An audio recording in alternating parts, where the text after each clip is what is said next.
जय हिंद मेरे प्यारे साथियों, स्वागत करता हूं आपके अपने YouTube चैनल जीके रिवीजन में। मैं एसपी चौधरी एक बार फिर आपके सामने हाजिर हुआ हूं रेलवे ग्रुप डी के प्रीवियस ईयर क्वेश्चन पेपर के साथ। जैसा कि आप सभी को पता है, हमने 23 पेपर है वो सोल्व कर लिए हैं और आज हमारा ये 24 नंबर पेपर रहेगा। अगर वो पीछे वाली क्लासें आपने नहीं देखी है तो इस क्लास के आई बटन या फिर डिस्क्रिप्शन बॉक्स में उसका लिंक मिल जाएगा, वहाँ से जाकर के आप पीछे वाली क्लासें देख सकते हैं, या फिर आप प्लेलिस्ट में जाओगे तो कंटिन्यू सभी क्लासें आपको देखने को मिलेगी। चलिए शुरू करते हैं आज का सेशन। और आज अपन इस क्लास में 29 अगस्त 2022 को जो तीसरी पारी में पेपर हुआ था उस पेपर का इस क्लास में सॉल्यूशन करने वाले हैं। तो जिसने भी क्लास को लाइक नहीं किया है तो एक बार क्लास को लाइक जरूर करें ताकि हमारा भी मोटिवेशन बना रहे। और चैनल पर अगर आप नए हैं तो चैनल को सब्सक्राइब कर लेना, पास में लगे बेल आइकन को जरूर दबा लेना ताकि अपन जैसे ही नेक्स्ट वीडियो लेके आएँ तो उसका नोटिफिकेशन सबसे पहले आपके पास पहुंचे और आप तुरंत उसका लाभ उठा सको। ज़्यादा से ज़्यादा शेयर करना अपने सभी दोस्तों के साथ में ताकि सभी दोस्तों को पता लगे भी रेलवे ग्रुप डी में किस प्रकार से क्वेश्चन पूछे जाते हैं, किस लेवल के क्वेश्चन आते हैं और उसको किस टाइप से सॉल्यूशन करते हैं। चलिए शुरू करते हैं आज का सेशन। और पहला क्वेश्चन देखिएगा आपके सामने है, साइंस का क्वेश्चन है। निम्न में से कौन सा पाचक एंजाइम लार में पाया जाता है? तो लार में पाए जाने वाले एंजाइम दो होते हैं। कौन सा होता है? एक तो होता है टाइलिन। कौन सा होता है? एक टाइलिन होता है, ठीक है, एक तो होता है टाइलिन और दूसरा होता है वो होता है लाइसोजाइम। लाइसोजाइम यानी एक होता है टाइलिन और एक होता है लाइसोजाइम। अब यहाँ पे इनको मिक्स रूप से यानी दोनों को मिक्स रूप से क्या बोला जाता है? लार एमाइलेज बोला जाता है। दोनों को मिक्स रूप से क्या बोला जाता है? लार एमाइलेज बोला जाता है। तो लार में टाइलिन और लाइसोजाइम एंजाइम पाए जाते हैं, ठीक है, और ये पाचन में महत्वपूर्ण होते हैं, पूर्व पाचन में मदद करते हैं, तो इसीलिए इसे क्या बोला जाता है? लार एमाइलेज बोला जाता है। तो यहाँ पे डी ऑप्शन है वो आपका राइट आंसर होगा। आगे चलते हुए नेक्स्ट देखिएगा। नेक्स्ट आपके सामने 2 नंबर क्वेश्चन है। 2 नंबर क्वेश्चन में बोला गया भी यदि एक समबाहुभुज में 65 विकर्ण है तो उसके अंतःकोणों का योग ज्ञात कीजिए। अब इसमें देखो भी यहाँ पे आपको दे रखा है विकर्ण दे रखे हैं। तो विकर्ण ज्ञात करने का फॉर्मूला होता है आपके पास में एक n माइनस में 3/2। ये विकर्ण ज्ञात करने का फॉर्मूला होता है। और विकर्ण अपने को दे कितने रखे हैं? 65 दे रखे हैं, ठीक है। अब ये 2 है वो यहाँ पे भाग में है, दूसरी साइड में जाएगा तो गुणा में हो जाएगा। ये n की यहाँ पे गुणा करवा दो, n की स्क्वायर माइनस में 3n और ये हो जाएगा 130, यानी 65 2 130 बराबर से दूसरी साइड में आएगा तो ये माइनस का हो जाएगा 130। अब इसका क्या कर दो, एक द्विघात समीकरण बन गई और इसका गुणनखंड निकाल लो तो ये हो जाएगा n की स्क्वायर माइनस में 13n और प्लस में 10n और माइनस में 130। अब यहाँ पे n कॉमन आ गया, n माइनस में 13 और एक यहाँ पे प्लस 10 कॉमन आ गया और यहाँ पे n माइनस में 13 आ गया। अब इसके बाद में n प्लस में 10 हो गया, n प्लस में 10 और एक n माइनस में 13। अब n बराबर एक तो हो गया माइनस का 10 और एक हो गया n बराबर में 13। एक क्या हो गया? n बराबर में 13 हो गया। n की वैल्यू यानी जो भुजा है, जो n यानी क्या होता है? भुजा। n यहाँ पे क्या है? n यहाँ पे भुजा है भी, ठीक है। तो भुजा की संख्या आपके पास में कितनी आ गई? 13 आ गई। n यानी भुजा की संख्या माइनस में तो हो नहीं सकती, तो यहाँ पे n आपके पास में भुजा की संख्या क्या लेनी पड़ेगी? 13 लेनी पड़ेगी। अब अंतःकोणों का योग क्या होता है? अंतःकोणों का योग होता है n माइनस में 2 इंटू 180, ये होता है भी। अब n की वैल्यू आपके पास में 13 है, 13 में से 2 जाएगा तो 11 इंटू 180, तो ये 0 11 8 88 8 11 एकम 11 और 8 है 19, यानी 1980 डिग्री का बन जाएगा। फिर अंतःकोणों का योग कितना हो जाएगा? 1980। 2 नंबर ऑप्शन आपका राइट आंसर होगा। आगे देखो भी नेक्स्ट 3 नंबर क्वेश्चन आपके सामने है। अंदर अंदर वालों का गुणा और बार बार वालों का गुणा करवा दो। तो यहाँ पे x की स्क्वायर बराबर में क्या होगा? 27 इंटू 12। x बराबर में क्या हो जाएगा? x बराबर में हो जाएगा ये यहाँ पे 3 इंटू 3 इंटू 3 इंटू 4 इंटू 3, ठीक है, यानी मैंने इसका अभाज्य गुणनखंड कर लिया। अब देखो भी इस 2 3 में से एक 3 बाहर आ जाएगा और इस 2 3 में से एक 3 बाहर आ जाएगा और 4 है वो 2 के रूप में बाहर आ जाएगा। ये आपके पास में x बराबर आ गया 3 3 9 और 9 2 18, यानी x का मान आपके पास में कितना आ गया? 18 आ गया। इसी प्रकार से यहाँ पे कर लो, यहाँ पे करोगे तो y की स्क्वायर बराबर में 25 इंटू 36 हो गया अभी, अंदर अंदर वालों का गुणा और बार बार वालों का गुणा हो गया। अब y बराबर कितना आ जाएगा, y बराबर इसके रूट लग जाएगा, ये 5 के रूप में बार आ जाएगा और ये 6 के रूप में बार आ जाएगा, तो ये y बराबर क्या आ जाएगा, 30 आ जाएगा। अब आपको ज्ञात क्या करना है, x अनुपात x रेशियो y ज्ञात करना है। x की वैल्यू कितनी है, 18 है, और y की वैल्यू कितनी है, 30 है। तो यहाँ पे 2 से 6 से काट दो, 6 से काटोगे 6 3 18 और 6 5 30, तो यहाँ पे 3:5 यानी एक नंबर ऑप्शन आपका राइट आंसर होगा। आगे देखो भी, नेक्स्ट आपके सामने है यदि एक बंद घन का संपूर्ण पृष्ठीय क्षेत्रफल है वो 1014 सेंटीमीटर है, तो इस घन की प्रत्येक कोर की लंबाई क्या होगी, ये आपको बताना है। तो यहाँ पे घन का संपूर्ण पृष्ठीय क्षेत्रफल आपको कितना दे रखा है, ये दे रखा है आपको 1014। तो संपूर्ण पृष्ठीय क्षेत्रफल का फॉर्मूला क्या होता है, 6 इंटू भुजा स्क्वायर होता है, 6 इंटू भुजा स्क्वायर। तो यहाँ पे 6 क्या है, गुणा में है, और इसका मान आपको कितना दे रखा है, 1014 दे रखा है। तो a स्क्वायर बराबर कितना हो जाएगा, 1014 अपॉन में 6 से डिवाइड करोगे तो ये हो जाएगा 6 एकम 6, और ये चला जाएगा 41, 6 6 36, और उसके बाद में ये 6 6 36, और उसके बाद में कितने बच गए भाई आगे, 36 और 5 54 बच गए, तो 6 निम 54। तो आपके पास में a स्क्वायर कितना आ गया, 169 आ गया। a स्क्वायर बराबर क्या आ गया, 169। a बराबर क्या आ गया, a बराबर आ जाएगा ये 13 के रूप में बार आ जाएगा भाई। a का मान कितना आ जाएगा, 13 आ जाएगा, 13 की स्क्वायर होती है। अब आपको बताना क्या है, इस कोर की प्रत्येक इस घन की प्रत्येक कोर यानी भुजा की लंबाई ज्ञात करनी है। तो भुजा आपके सामने आ गई, 13 सेंटीमीटर आपका राइट आंसर होगा। आगे देखो भी, नेक्स्ट 5 नंबर क्वेश्चन है, GHIJKL और M आयताक्षर युक्त नाम वाले एक 7 व्यक्ति एक वर्ताकार मेज के परित केंद्र की ओर मुख करके बैठे हैं भी, और चाय की चुस्कियां ले रहे हैं, और वे एक दूसरे के समान दूरी पर बैठे हुए हैं। तो इस प्रकार से एक वर्गाकार मेज है। कितने कैंडिडेट है, 1 2 3 4 5 6 7 है भी, ठीक है, 7 है। उसके बाद में इसने बोला क्या है, एक वर्ताकार है, अभी वर्गाकार नहीं है, एक वर्ताकार है, ये लो 1 2 3 4 5 6 और 7। अब इसने बोला है भी के है वो आई के दाईं ओर ठीक बगल में बैठा है, के है ना वो आई के, तो आई यहाँ पे है, आई के दाईं ओर, तो आई का दायां यहाँ पे हो जाएगा भी, आई के दाईं ओर ठीक बगल में के बैठा है।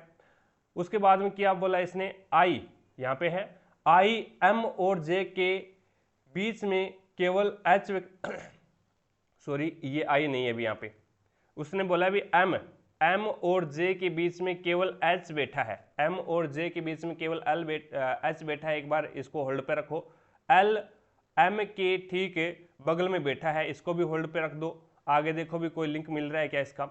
अब यहाँ पे जे है वो जी है वो जे के दाईं ओर तीसरे स्थान पर है, और बाईं ओर चौथे स्थान पर है।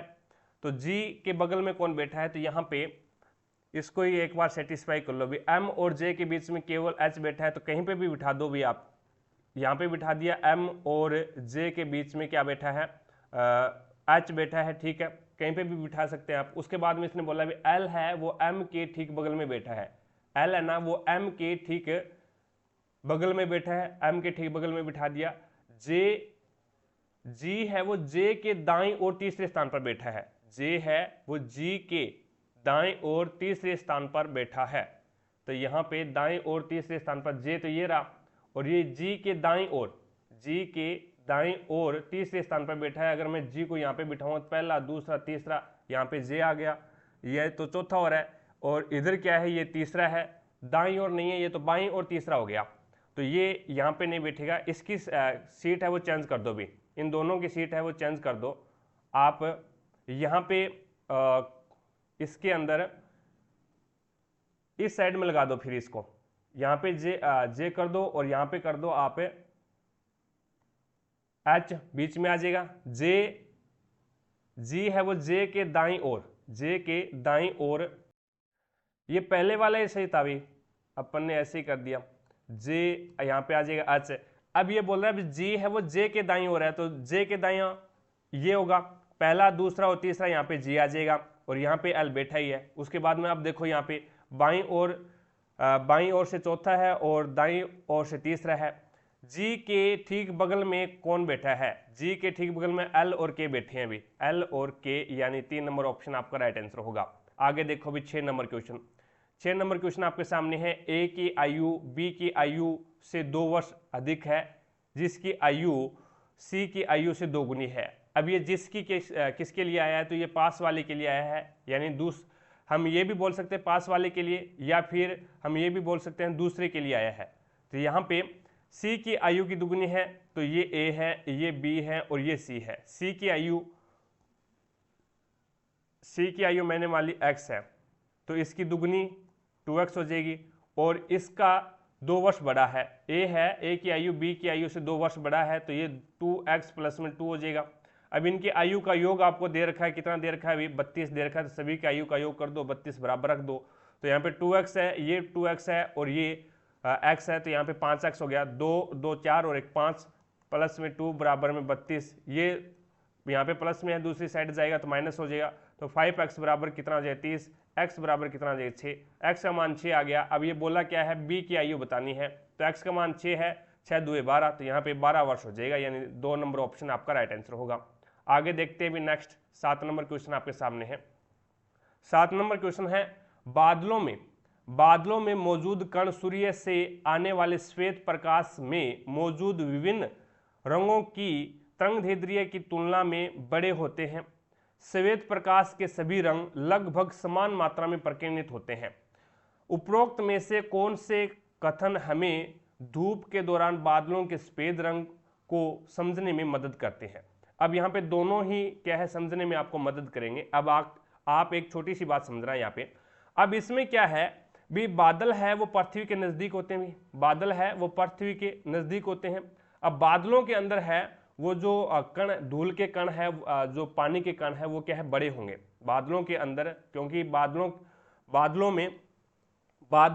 और पृथ्वी के बीच में क्या है, दूरी कम होती है, जिसके कारण उसमें जो कण है और जो धूल के कण हैं और जो पानी के कण हैं वो क्या है, बड़े होंगे। बड़े होने के कारण वो क्या करेंगे, जो श्वेत प्रकाश है, श्वेत प्रकाश विभिन्न रंगों की जो तरंगदैर्ध्य है, श्वेत प्रकाश का जो तरंगदैर्ध्य है, उससे क्या होगा, वो जो कण है वो क्या बड़े होंगे।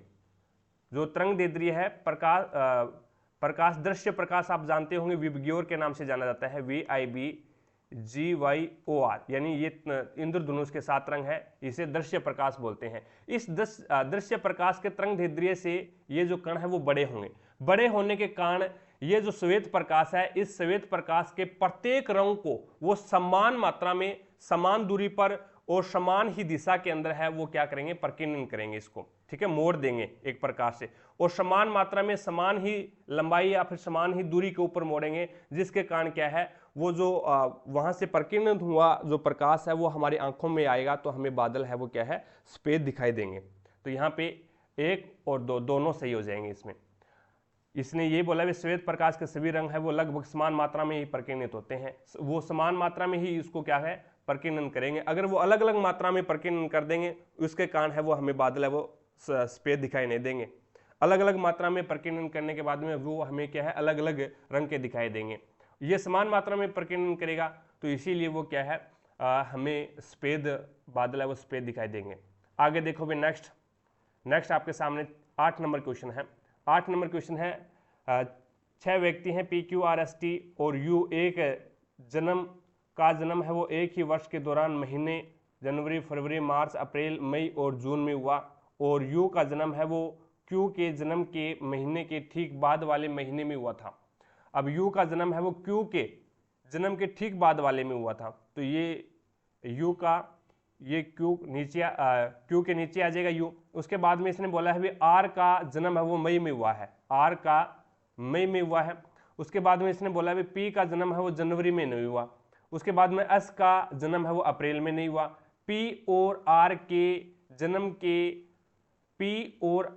जन्म के महीनों के बीच में केवल एक व्यक्ति का जन्म हुआ है, P और R और P का यहाँ पे हुआ कब है, मई को हुआ है। और लास्ट जन्म कब हुआ है, लास्ट जन्म इसमें बोला है भी जून में हुआ है। तो आप मेरे को ये बताओ P R के नीचे आएगा या फिर ऊपर आएगा, क्योंकि P और R के बीच में एक कैंडिडेट है, पी और आर के बीच में एक कैंडिडेट है, तो इसके नीचे कोई कैंडिडेट आएगा तो वो जून में होगा उसका जन्म, और इसके नीचे कोई होगा ही नहीं क्योंकि जून लास्ट है उसका। तो यहाँ पे क्या है, पी नीचे नहीं आ सकता, पी कहाँ पे आएगा, ऊपर आएगा, पी ऊपर आएगा यहाँ पे, और पी और आर के बीच में एक कैंडिडेट बैठा है तो इसका अप्रैल में हो जाएगा जन्म और इसका मार्च में हो जाएगा, ये आ गया। अब यहाँ पे देखो, अब इसने क्या बोला है, क्यू और यू ये दोनों साथ में आएंगे, ये दोनों साथ में आएंगे, तो मेरे को ये बता दो भी आर के नीचे आ सकते हैं क्या? आर के नीचे तो एक ही है, एक ही कैंडिडेट है, और जो कि जून के अंदर आएगा। और यहाँ पे क्या है, ये दोनों साथ में आएंगे, दोनों साथ में आएंगे तो ये कब आ सकते हैं, ये ऊपर आएंगे। फिर ये मार्च यहाँ पे है तो ये आ जाएगा जनवरी को, ये जनवरी को आएगा, और ये फरवरी को आ जाएगा। अब अपने पास में एक तो बच गया खाली अप्रैल है और एक बच गया जून। तो अब इसने क्या बोला है, अस अप्रैल को नहीं आएगा तो अस फिर जून में आएगा, अस कहाँ पे आएगा, जून में आएगा। और यहाँ पे एक बच गया आपका पी जनवरी को नहीं आ सकता, तो पी आपका पी है वो जनवरी को नहीं आएगा। तो अब यहाँ पे देखो भी एक और कैंडिडेट बचा हुआ है, वो आपका बचा हुआ है क्यू आ गया, आर एस टी, टी आ गया, टी यहाँ पे आ जाएगा। भी टी का जन्म है वो किस महीने में हुआ है, तो टी का जन्म है वो अप्रैल में हो गया, यानी एक नंबर ऑप्शन आपका राइट आंसर होगा। आगे देखो भी नेक्स्ट, ये आपको करना है भी, आपको यहाँ पे लगभग में मान आपको ज्ञात करना है। पहले इसका भाग दे दो, फिर इसका भाग दे दो, कोई भी भाग दे दो, भाग देने के बाद में गुणा कर देना और लगभग में आपका मान आ जाएगा। ठीक है, आगे देखो भी नेक्स्ट 10 नंबर क्वेश्चन आपके सामने है। बेकिंग पाउडर का मिश्रण होता है, बेकिंग पाउडर है वो किसका मिश्रण होता है, तो बेकिंग सोडा और मृदु खाद्य अम्ल का होता है। बेकिंग सोडा और मृदु खाद्य अम्ल का मिश्रण होता है, यानी 4 नंबर ऑप्शन है वो आपका यहाँ पे राइट आंसर होगा। बेकिंग पाउडर है वो किसका मिश्रण है, तो बेकिंग सोडा और मृदु खाद्य अम्ल का होता है। आगे चलते हुए नेक्स्ट 11 नंबर क्वेश्चन आपके सामने है। अब इसमें बताने भी कौन सी संक्रिया लग रही है। अब इसमें एक नियम लग रहा है भी, ये देखो 3 है, उसके बाद में 5 है और फिर 21 है।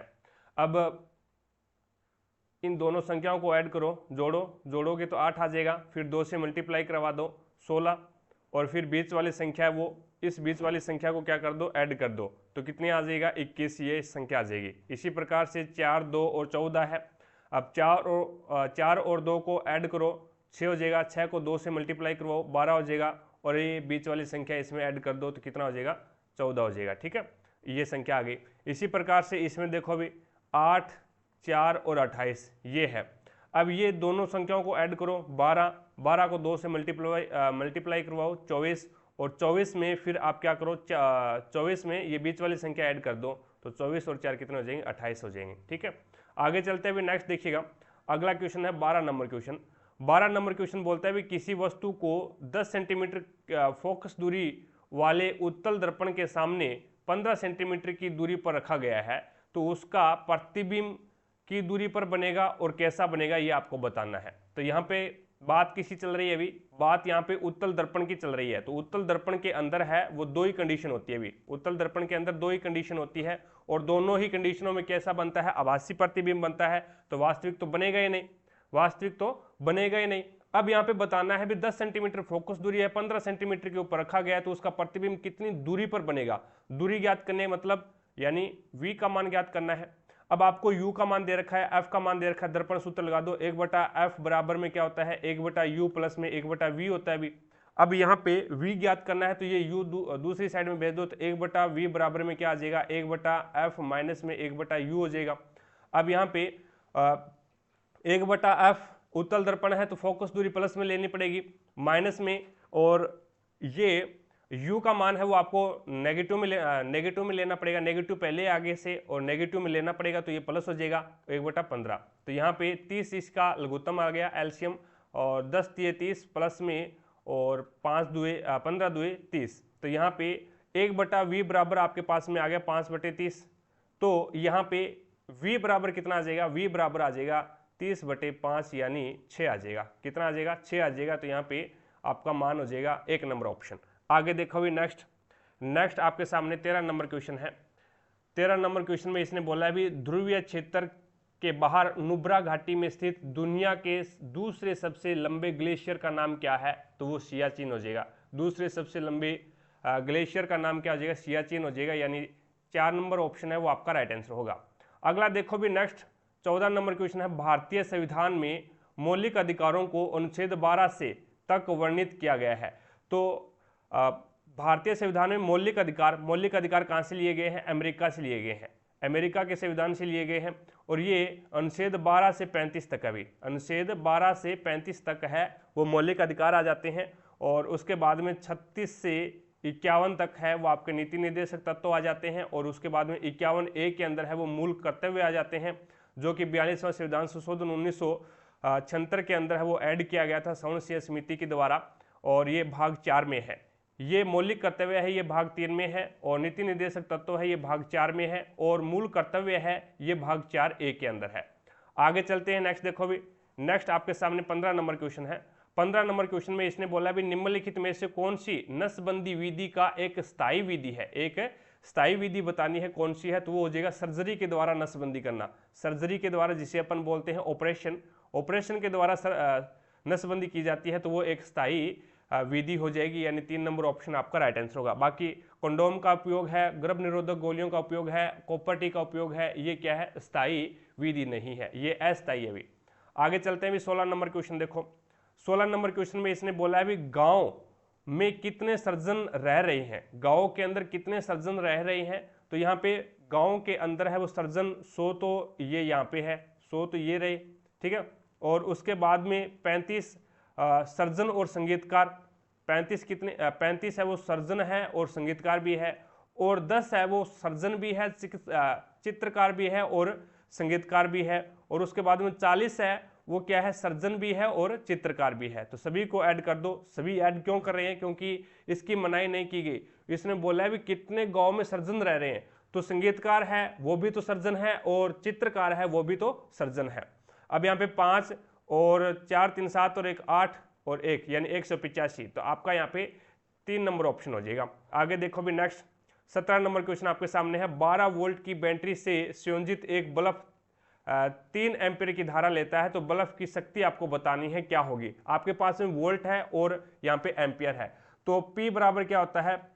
शक्ति का फॉर्मूला होता है P बराबर होता है VI। क्या होता है? VI ये फॉर्मूला होता है। आपको V दे रखा है और I दे रखा है। दूसरा फॉर्मूला होता है P का, वो ये होता है V स्क्वायर अपॉन में R होता है।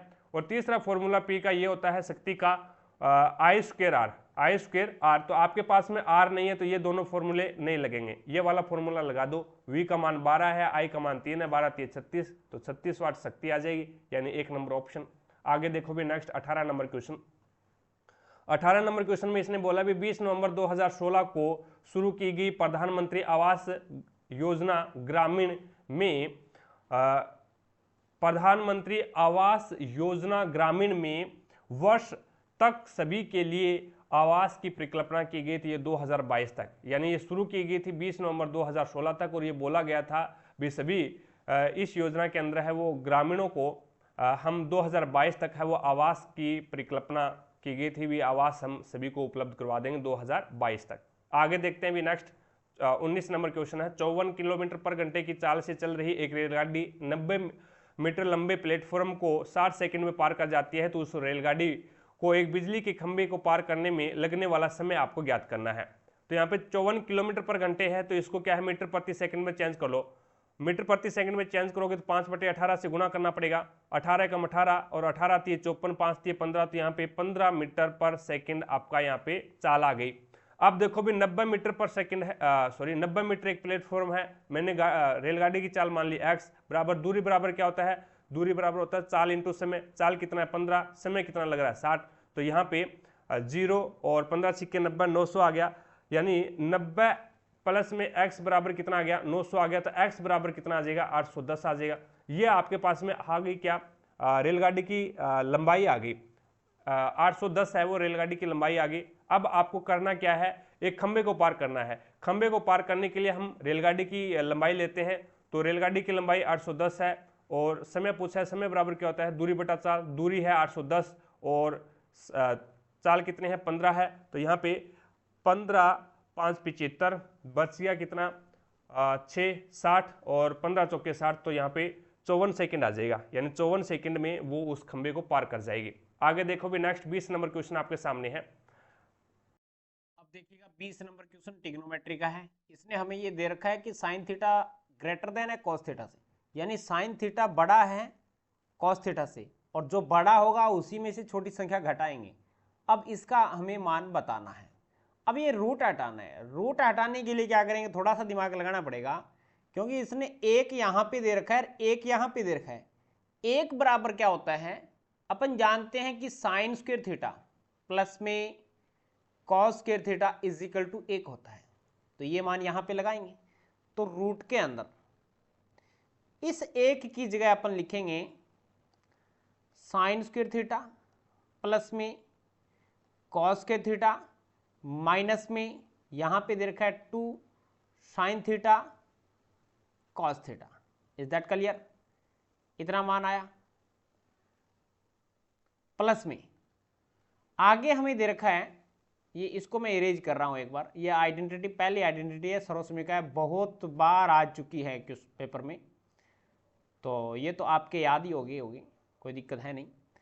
अब आगे दे रखा है एक, इसी को वापस यही इसी फॉर्म में लिखेंगे कि साइन स्क्वायर थीटा प्लस में कॉस स्क्वायर थीटा प्लस में आगे क्या दे रखा है 2 साइन थीटा कॉस थीटा, और सभी के भाग में क्या दे रखा है 2 tan थीटा दे रखा है। Is that clear?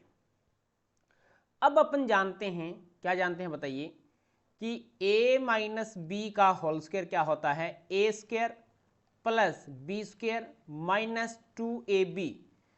ये a माइनस में b का होल स्क्वायर तभी होगा जब a इज ग्रेटर देन होगा b से, a इज ग्रेटर देन, यानी बड़े में से छोटा मान घटाएंगे तब ये रिजल्ट प्राप्त होगा।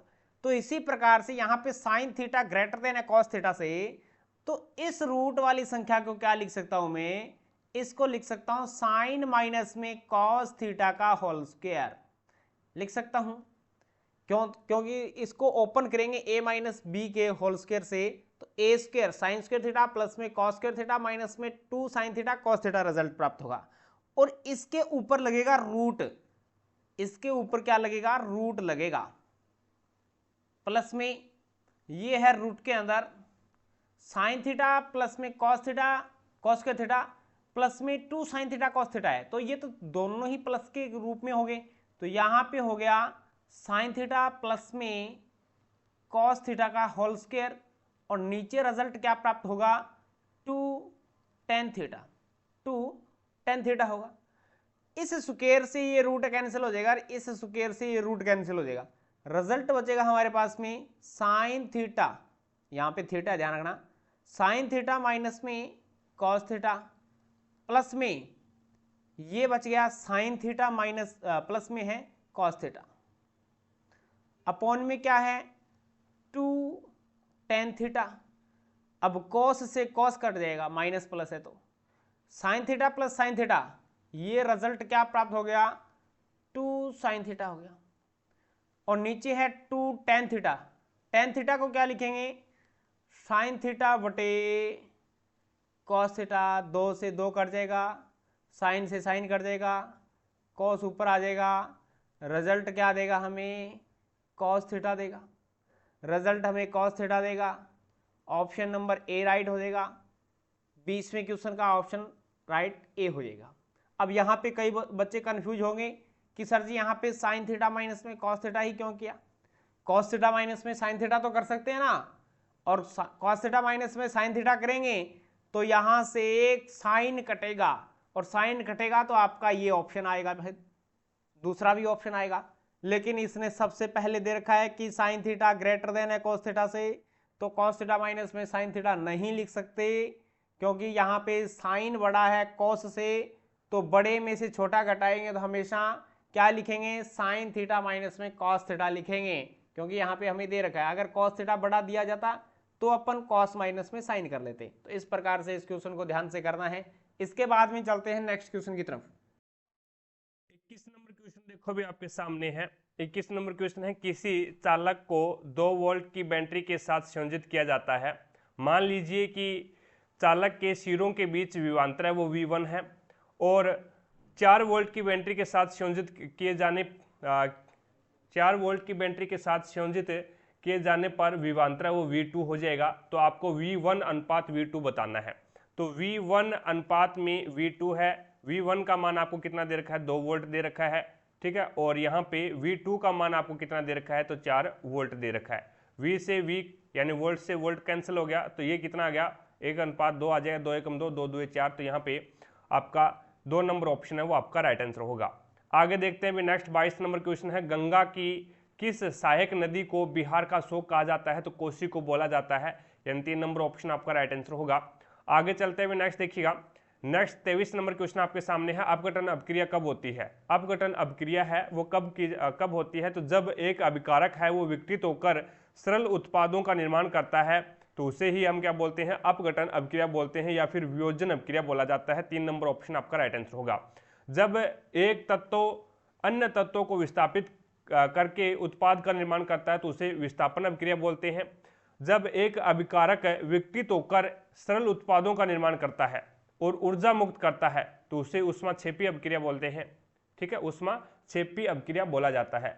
अब इसमें क्या है, जब 2 या 2 से अधिक अभिकारक एक उत्पाद का निर्माण करते हैं, तो उसे संयोजन अपक्रिया बोलते हैं। उसे क्या बोलते हैं, संयोजन अपक्रिया बोला जाता है। और जब एक अभिकारक विघटित होकर सरल उत्पादों का निर्माण करता है, तो उसे विघटन अपक्रिया या फिर वियोजन अपक्रिया बोलते हैं।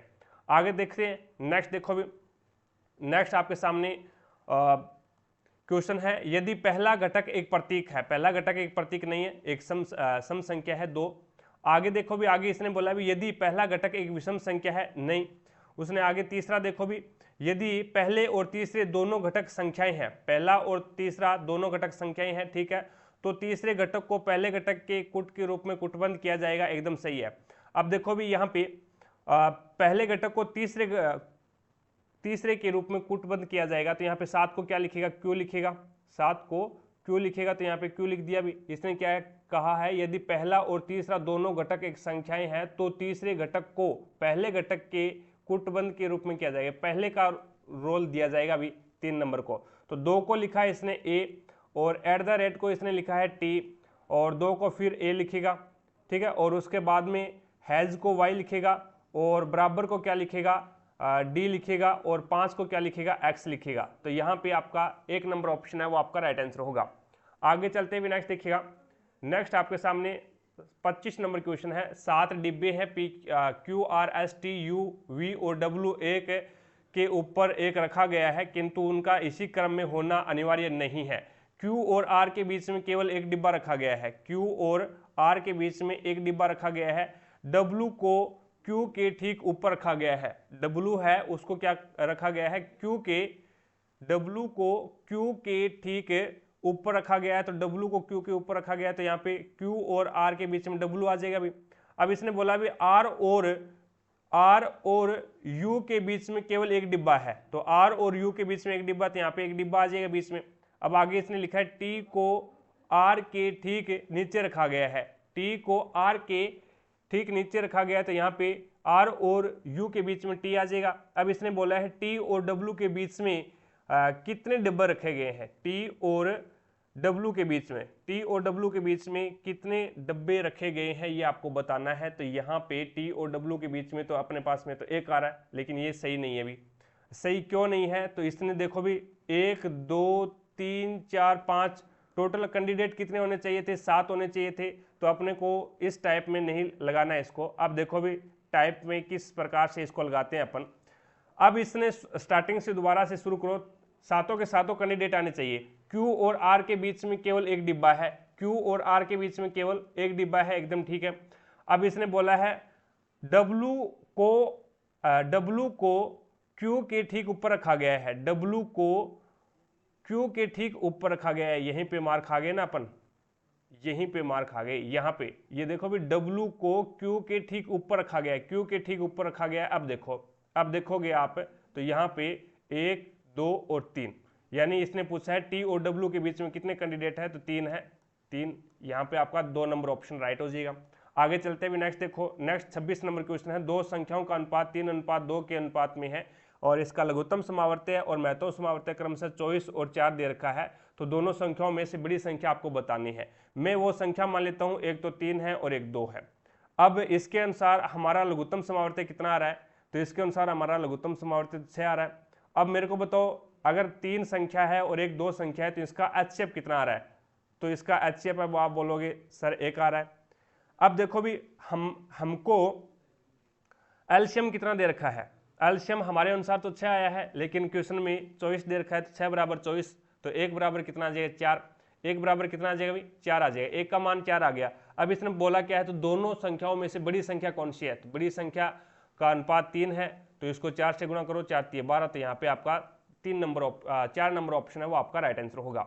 आगे देखो भी 27 नंबर क्वेश्चन आपके सामने है। अब इसने में बोला गया है उपरोक्त अनुक्रम में ऐसे कितने प्रतीक हैं जिसमें से प्रत्येक के ठीक के बाद एक संख्या है, ऐसे कितने प्रतीक है जिसके ठीक पहले प्रतीक होना चाहिए और फिर बीच में प्रतीक होना चाहिए, ऐसे कितने प्रतीक और ठीक बाद में एक संख्या होनी चाहिए, ये सिस्टम होना चाहिए। प्रतीक प्रतीक और संख्या, प्रतीक प्रतीक और संख्या एक हो गया, उसके बाद में देखो प्रतीक और संख्या, तो यहाँ पे ये रहा प्रतीक प्रतीक और आगे संख्या आगे, तो ऐसे दो ही समूह बन रहे हैं, ऐसे दो ही ग्रुप बन रहे हैं जिसमें पहले प्रतीक फिर प्रतीक और उसके बाद में संख्या है।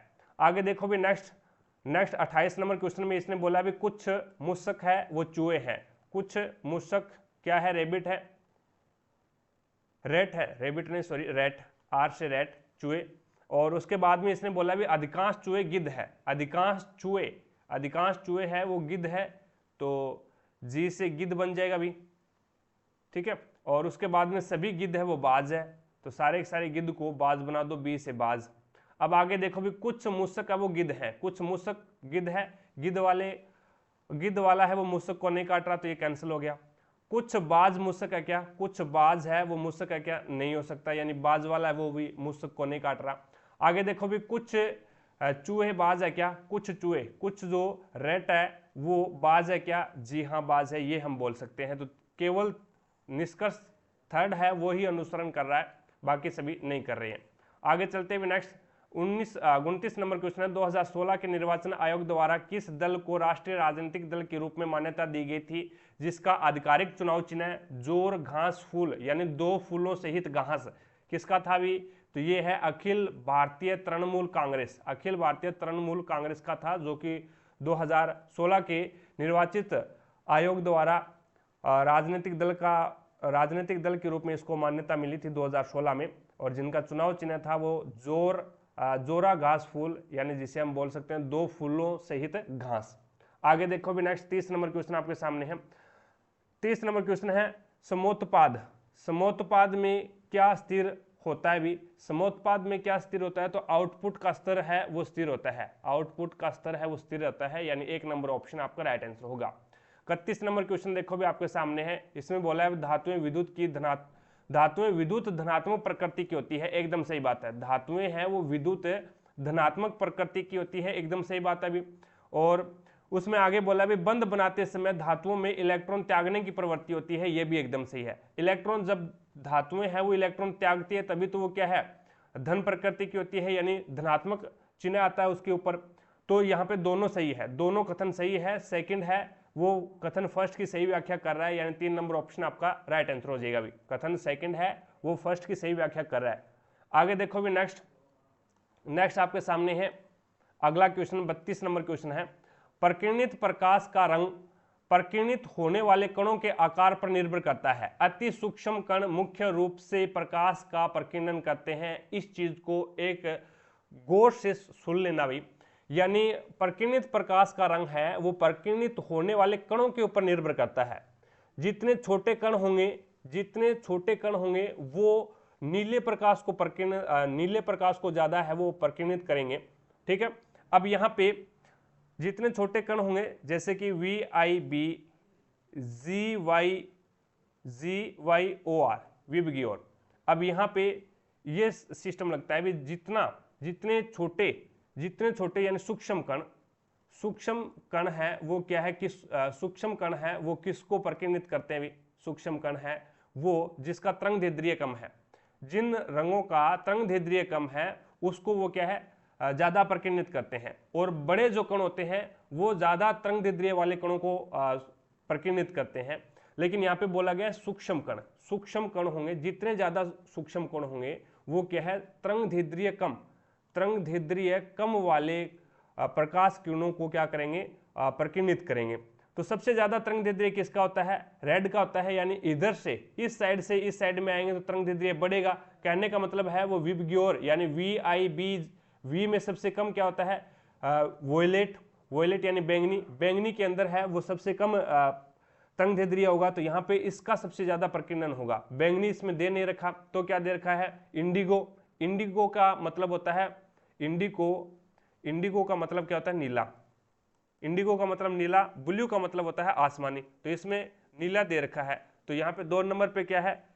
नीला आ जाएगा, और नीले का तरंग दैर्ध्य वो सबसे कम होता है भी, ठीक है, अकॉर्डिंग टू हरा, लाल और पीला। तो यहाँ पे 3 नंबर ऑप्शन आपका राइट आंसर होगा। तो याद रखना, सूक्ष्म कण होते हैं वो कम तरंग दैर्ध्य वाले प्रकाश को अधिक प्रकीर्णित करते हैं। आगे देखो भी नेक्स्ट 43 नंबर क्वेश्चन आपके सामने है। पदार्थ X जो एक प्रत्यलंब यानी एंटाइसिड बोल सकते हैं जिसको, के रूप में प्रयोग किया जाता है, तनु हाइड्रोक्लोरिक अम्ल के साथ अभिक्रिया करके एक गैस वायु उत्पन्न करता है, जिसका उपयोग एक प्रकार से अग्निशामकों में किया जाता है। तो पदार्थ X और गैस Y क्रम से क्या होंगे? तो आपको ये तो पता लग गया होगा भी, जो अग्निशामकों में कार्बन मोनोऑक्साइड का यूज नहीं किया जाता, ठीक है। अब एंटाइसिड के रूप में यूज किया जाता है तो NaCl तो होगा ही नहीं, NaCl यानी जो सोडियम क्लोराइड है वो तो होगा ही नहीं, और नया ही क्या है? NaOH होता है। तो एंटाइसिड के रूप में यूज किया जाता है वो NaHCO3 सोडियम बाइकार्बोनेट, जिसे बैंकिंग सोडा बोलते हैं, सोडियम बाइकार्बोनेट जिसे बैंकिंग सोडा, खाने का सोडा भी बोलते हैं, तो ये होता है NaOH। ये क्या है? HCl के साथ में क्रिया करता है, यानी एंटाइसिड के रूप में यूज किया जाता है, और तनु हाइड्रोक्लोरिक अम्ल के साथ अभिक्रिया करके वो क्या करता है? CO2 गैस भी उत्पन्न करता है, यानी कार्बन डाइऑक्साइड भी गैस उत्पन्न करता है। तो यहाँ पे 2 नंबर ऑप्शन है वो आपका राइट आंसर होगा।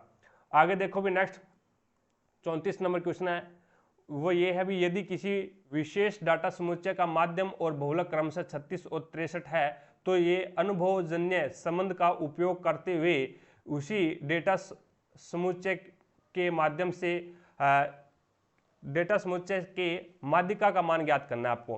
तो आपको मैंने बता रखा है भी दो माध्य यानी X माध्य को X के द्वारा डिनोट किया जाता है भी, ठीक है।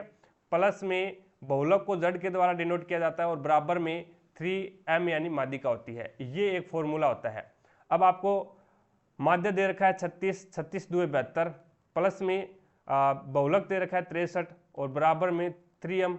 आपको माध्यिका ज्ञात करनी है। 3 और 2 5, 6 और 7 13, 135 बराबर 3m, तो m बराबर क्या आ जाएगा? 135/3, 3 चौके 12 और 3 5 15, तो यहाँ पे m का मान कितना आ जाएगा? 45 आ जाएगा। 3 नंबर ऑप्शन आपका राइट आंसर होगा।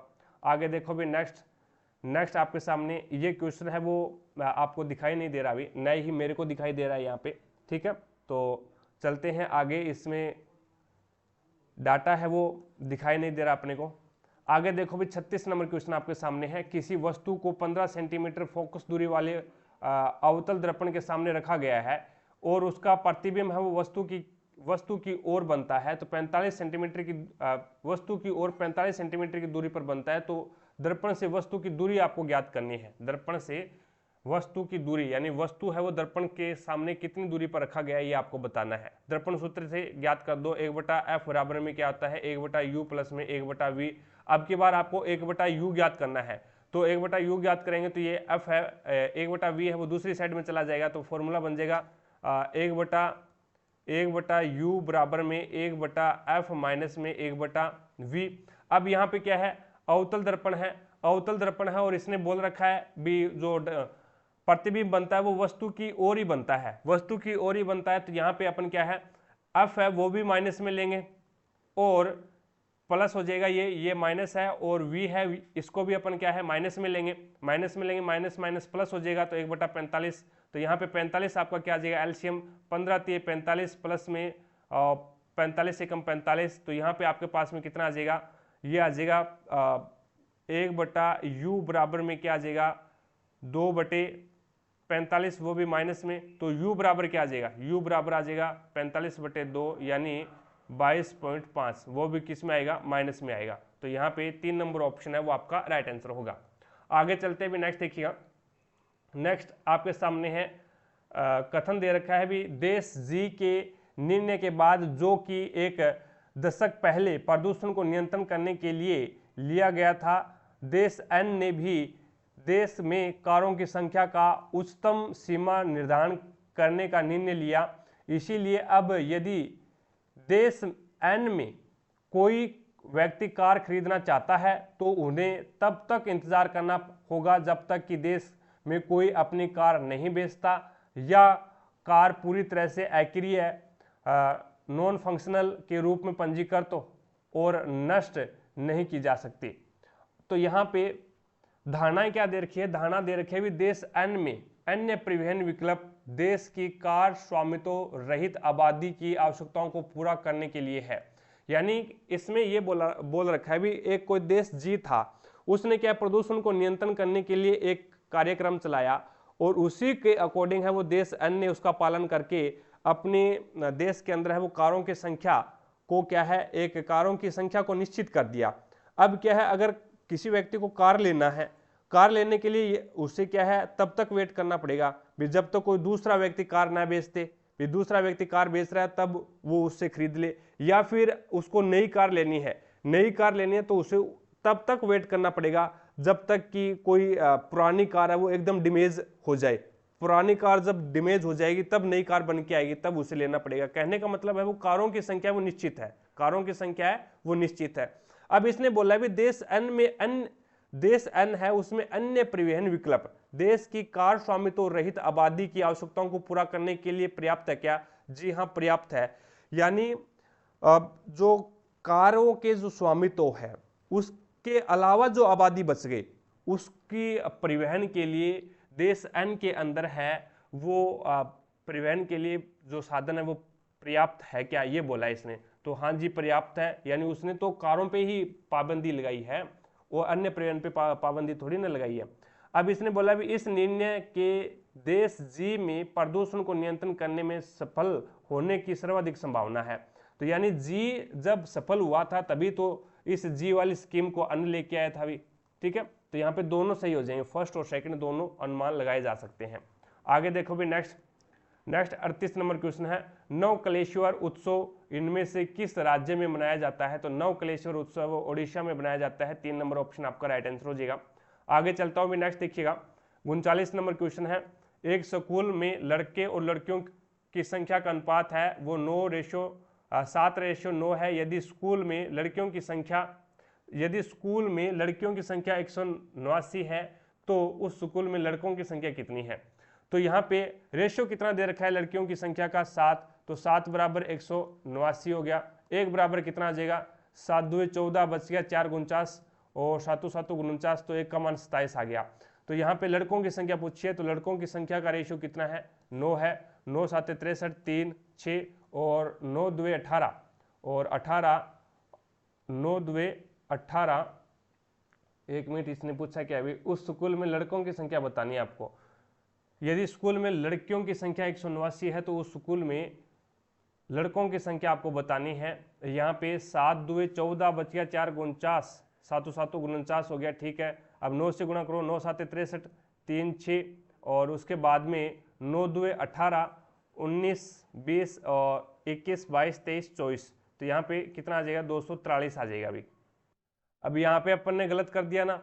अब इसने लड़कों और लड़कियों का संख्या का अनुपात दे रखा है तो 9 की वैल्यू दे रखी है। यहाँ पे 9 की वैल्यू दे रखी है 9 2 18 और 9 1 9 21 आ गया। 21 आ गया तो 7 से गुणा करोगे 7 1 7 तो 7 2 14 147 आ जाएगा। 147 3 नंबर ऑप्शन है वो आपका राइट आंसर हो जाएगा, ठीक है। अब आगे देखो भी नेक्स्ट आपके सामने 40 नंबर क्वेश्चन है। 40 नंबर क्वेश्चन में इसने बोला भी कितने व्यक्तियों को क्रिकेट और बेसबॉल दोनों पसंद है? क्रिकेट और बेसबॉल दोनों पसंद है तो 100 व्यक्ति तो यहाँ पे आ गए और 80 व्यक्ति ऐसे हैं जिसको क्रिकेट और बेसबॉल तो पसंद है ही है लेकिन इसमें टेनिस भी पसंद है तो यहाँ पे 80 इसमें और आ जाएंगे तो 180 हो जाएंगे। टोटल कितने हो जाएंगे 180। आगे चलते भी नेक्स्ट देखो। नेक्स्ट है वो आपके सामने 41 नंबर क्वेश्चन है। इसमें बोला गया है भी रेखा बिंदु ए से पश्चिम की ओर 41 किलोमीटर चलती है 41 मीटर चलती है, पश्चिम की ओर 41 मीटर चल गई, वह वहां से दाएं मुड़ती है और 84 मीटर चलती है, दाएं मुड़ी है और 84 मीटर चल गई, वह पुनः दाएं मुड़ती है और 92 मीटर चलती है, पुनः दाएं मुड़ी और 92 मीटर चल गई, ये लो 92 मीटर चल गई, फिर वह पुनः दाएं मुड़ती है और 84 मीटर चलती है, पुनः दाएं मुड़ती है और 84 मीटर चलती है, ये लो 84 मीटर चल गई। उसके बाद में फिर वह पुनः दाएं मुड़ती है और 19 मीटर चलकर एक बिंदु बी पर पहुंच जाती है। अब पुनः दाएं मुड़ेगी और 19 मीटर चलेगी, ये लो 19 मीटर चला दिया और यहाँ पे बी आ गया एक बिंदु। अब देखो भी ये टोटल लंबाई कितनी है, 92 मीटर है। 41 ये यहाँ पे चल गई और यहाँ पे 19 चली है, ये 19 यहाँ पे चल गई, तो 41 और 19 देख लो कितने होते हैं, 41 और 19 0 4 5 और 1 6 60 हो गए, 60 हो गए। तो इसका मतलब आगे कितना बच गया, 32 बच गया। अभी अब इसने पूछा क्या है, बिंदु बी बिंदु ए से, यहाँ पे ये ए था भी, बिंदु ए से किस दिशा में और कितनी दूरी पर है, तो बिंदु ए से 32 मीटर की दूरी पर है और पूर्व में है, तो यहाँ पे 1 नंबर ऑप्शन है वो आपका राइट आंसर होगा। आगे चलते हुए नेक्स्ट देखिएगा, नेक्स्ट 42 नंबर क्वेश्चन आपके सामने है।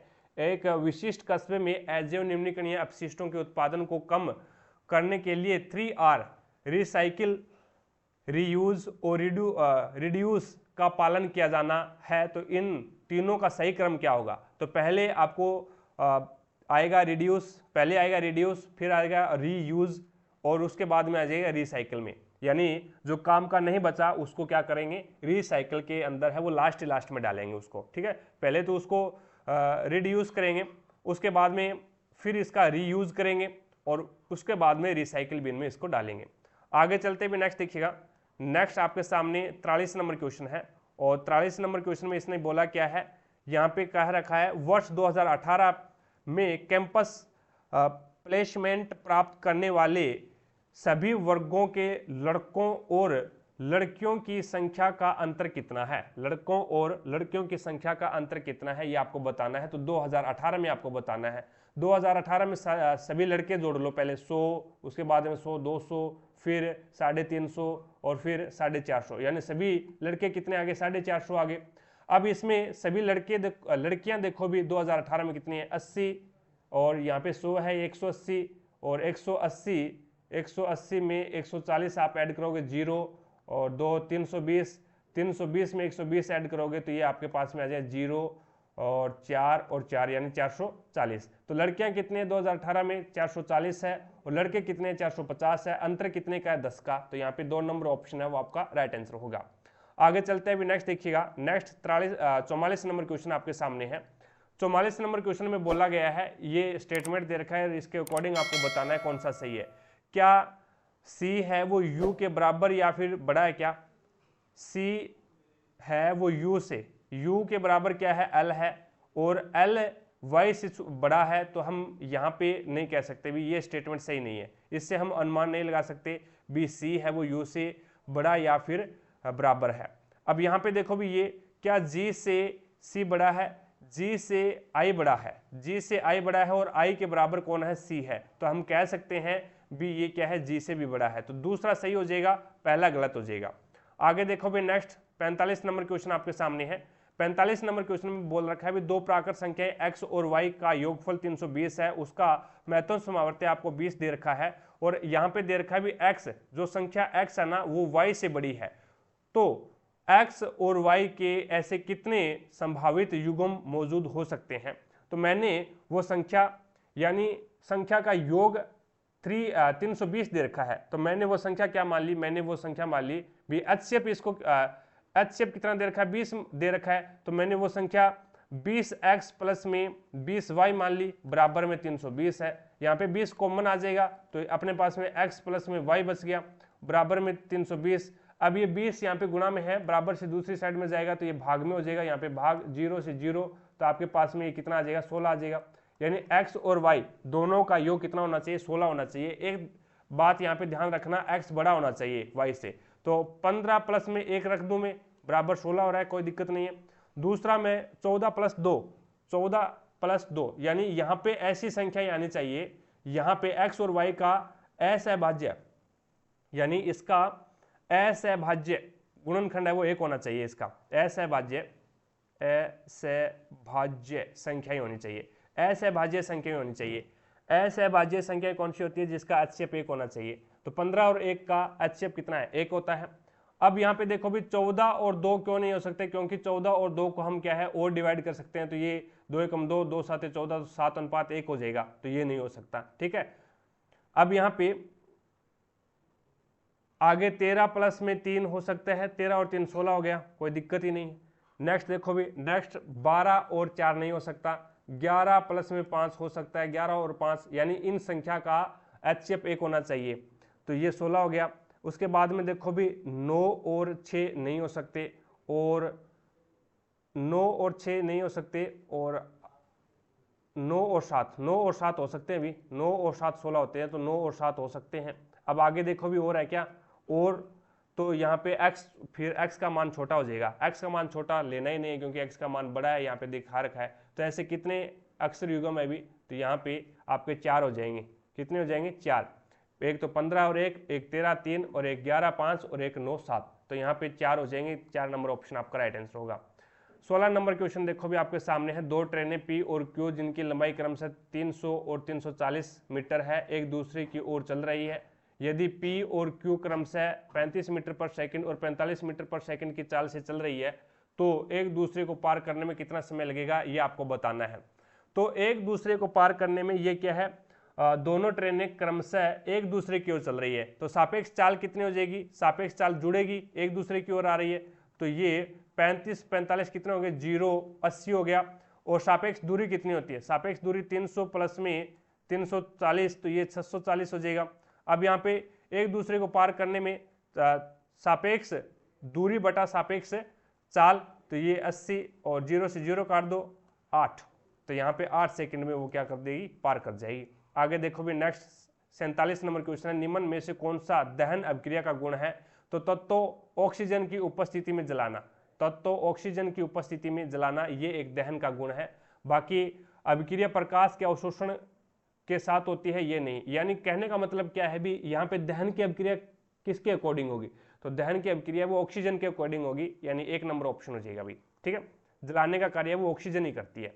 आगे देखो भी POT को ये लिख रहा है UPQ लिख रहा है, UPQ लिख रहा है, TUPQ और OP यानी एक एक बढ़ा रहा है और क्रॉस कोडिंग चल रही है इसमें, तो CAT को क्या लिखेगा, तो TUCDAB, तो यहाँ पे UBD यानी 2 नंबर ऑप्शन आपका राइट आंसर होगा।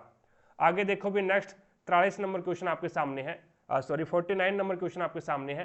पहले इस 2 को इस सभी के साथ में गुणा कराना है, उसके बाद में इस 3 को इन सभी के साथ में गुणा करवाना है। मैं इस 2 को इसके साथ में गुणा करवाऊंगा तो ये 2 से 2 कैंसिल हो जाएगा भी, मेरे पास में 3x की स्क्वायर बचेगा, माइनस में 24 2 48 हो जाएंगे 48x, और प्लस में 12 2 24। अब माइनस का 3 है, इसके साथ में गुणा होगा तो माइनस 3x स्क्वायर, माइनस का 3 प्लस 4x के साथ में गुणा होगा तो माइनस का 12x, और फिर माइनस माइनस प्लस 13 3 39। अब देखो भी यहाँ पे ये माइनस का ये प्लस का कट गया, अब यहाँ पे ये माइनस 48x है और ये क्या है माइनस का 12x है, तो माइनस का अपने पास में कितना आ गया, माइनस में आपके पास में 8 और 2 10, 4 5 और 1 6, तो ये 60x माइनस का आ गया, और ये 24 प्लस का है और ये प्लस का 39 है, तो 9 और 4 13, 1 3 और 2 5 और 1 6, तो 60 माइनस का 60x प्लस में 63 हो जाएगा, माइनस का 60x प्लस में 63, यानी 4 नंबर ऑप्शन आपका राइट आंसर होगा।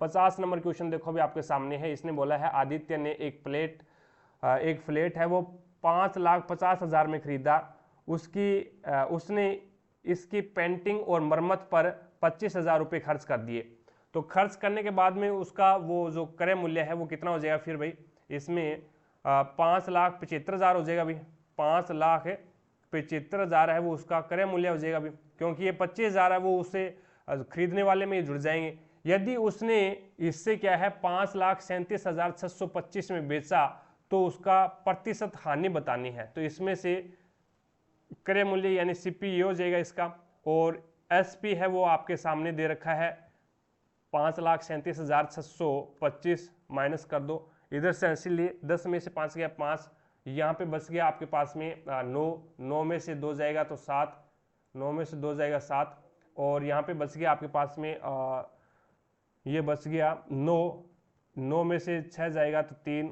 उसके बाद में इधर से इसीलिए 14 में से 7 जाएगा 7, और यहाँ पे बच गया 6 3, तो ये आ जाएगा 37,375, 37,375, ₹375 का क्या हो गया, हानि हो गई। कितने पे हुई हानि, क्रय मूल्य पे होती है भी, हानि और लाभ है वो क्रय मूल्य पे ही होते हैं। तो 5,75,000, 5,75,000 इंटू 100, तो ये 100 से 100 कैंसिल कर दो। अब क्या है 37,5 के अंदर है वो 5750 का भाग दोगे तो ये आपके पास में 6.5 आ जाएगा, 6.5 आ जाएगा। ठीक है, आगे चलते हुए 51 नंबर क्वेश्चन देखो आपके सामने है। 51 नंबर क्वेश्चन में आपको बताना है भी इस श्रेणी में आगे क्या आएगा। तो यहाँ पे एक सीक्वेंस चल रही है अभी, जैसा कि आप देख पा रहे हैं यहाँ पे एक सीक्वेंस चल रही है। जैसे BA आ गया, नहीं ये BA आ गया, उसके बाद में MB आ गया। अब यहाँ पे कोई भी चीज़ है वो चेंज नहीं हो रही, कहने का मतलब कोई भी चीज़ चेंज नहीं हो रही। तो यहाँ पे BBA MBA ये एक सीक्वेंस चल रही है इसमें, यानी BBA MBA। उसके बाद में देखो, उसके बाद में BB और ये आ जाएगा। BB के बाद में क्या आता है, A आता है भी, ये यहाँ पे A आया हुआ, BB के बाद में A, फिर आएगा और फिर BA। ठीक है, फिर आएगा BBA, यहाँ पे A आ जाएगा, फिर MBA आ जाएगा। तो यहाँ पे पहले हमने B, फिर M, फिर A, फिर BA MBA, ये हो गया अभी। यानी ये बन गया अपने पास में BBAMBA, BBAMBA, BBAMBA, ये बन जाता है। ठीक है, तो 1 नंबर ऑप्शन है वो आपका यहाँ पे राइट आंसर हो जाएगा। आगे चलते हुए नेक्स्ट देखो, नेक्स्ट 52 नंबर क्वेश्चन आपके सामने है। 52 नंबर क्वेश्चन में स्टेटमेंट आपको दे रखा है, स्टेटमेंट दे रखा है, ये बताओ भी स्टार है ये इस एंड से बड़ा है क्या।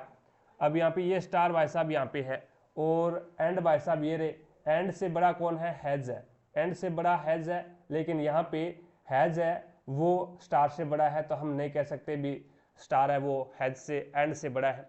ठीक है, इससे ये प्रूव नहीं हो रहा। उसके बाद में ये देखो भी हैज है, हैज से ये वाला साइन बड़ा है क्या, हैज से ये वाला साइन बड़ा है क्या। हैज कहाँ पे है, हैज भाई साहब ये रे, तो हैज भाई साहब यहाँ पे है, हैज और एंड बराबर है, और एट द रेट है वो हैज से बड़ा है, लेकिन यहाँ पे स्टार से छोटा हो जाएगा, ये स्टार से बड़ा हो जाएगा। तो हम ये भी नहीं कह सकते, दोनों ही गलत है। निष्कर्ष न तो फर्स्ट है और न ही सेकंड है। आगे देखो भी नेक्स्ट 53 नंबर क्वेश्चन है। 24 घंटे के प्रारूप में 7:45 बजे को किस प्रकार दर्शाया जाता है। 7:45 बजे को क्या लिखते हैं भाई, 7:45 लिखते हैं भाई 7:45 बजे को, यानी 8 बजने 15 मिनट रहे वो 7:45 होता है। अब उसके बाद में यानी 12 के बाद में एक, 12 के बाद में एक नहीं आएगा, 12 के बाद में 13, फिर 14, फिर 15, फिर 16, फिर 17, इस प्रकार से चलेगा, फिर 18, फिर 19, फिर 20, इस प्रकार से। तो यहाँ पे 1 2 3 4 5 6 7, ये रहा 7, तो यानी 7 को मैं 19 लिखूंगा, 7 को क्या लिखूंगा 19, तो 19:45। 3 नंबर ऑप्शन आपका राइट आंसर होगा। 54 नंबर क्वेश्चन करंट अफेयर का है। 55 नंबर क्वेश्चन देखिएगा।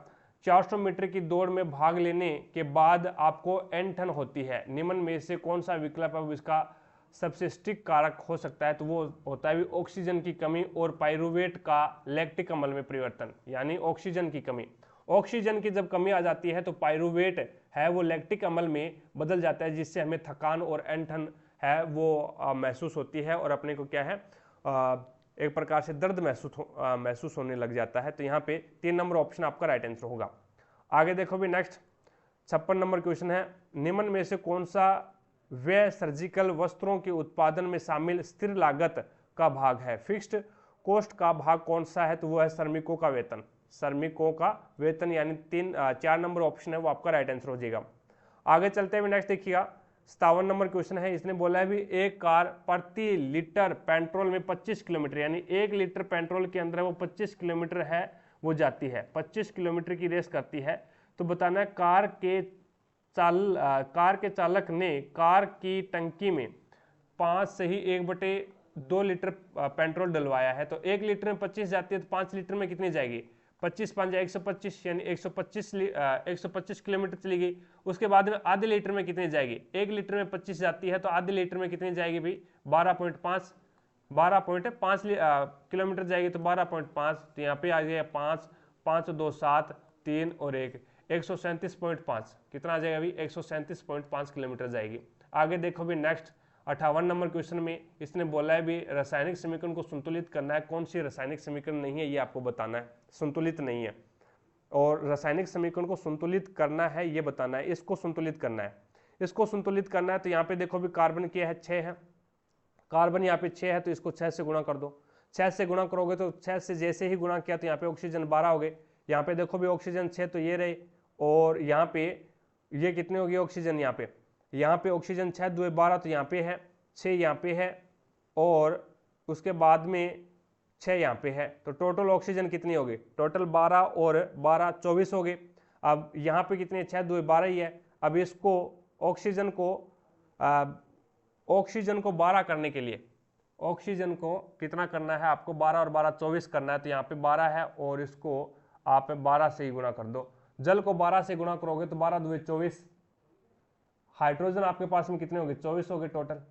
तो यहाँ पे हाइड्रोजन 12 तो ये रहे, और 6 2 12 12 ये रहे।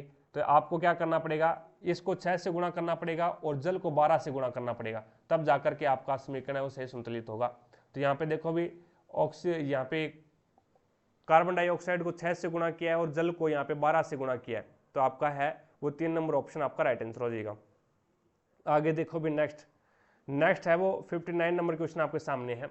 अब जो पॉइंट से पहले वाली संख्या है उसको एक तरफ जोड़ लो आप, 7 प्लस में 3 माइनस में 2, ठीक है, और उसके बाद में 4 के ऊपर बार लिख सकता हूँ मैं, उसके बाद में 7 के ऊपर बार रख सकता हूँ, उसके बाद में 5 के ऊपर बार रख सकता हूँ। बार हटाओगे तो आपको क्या करना पड़ेगा, बार हटाओगे तो सभी के नीचे एक 9 लगा दो। 4/9 प्लस में 7/9 और माइनस में 5/9। अब देखो भी यहाँ पे 9 कॉमन आ रहा है, 9 कॉमन आ रहा है, 7 और 4 11, 11 में से 5 जाएगा तो 6 बचेगा, तो ये आ जाएगा 6।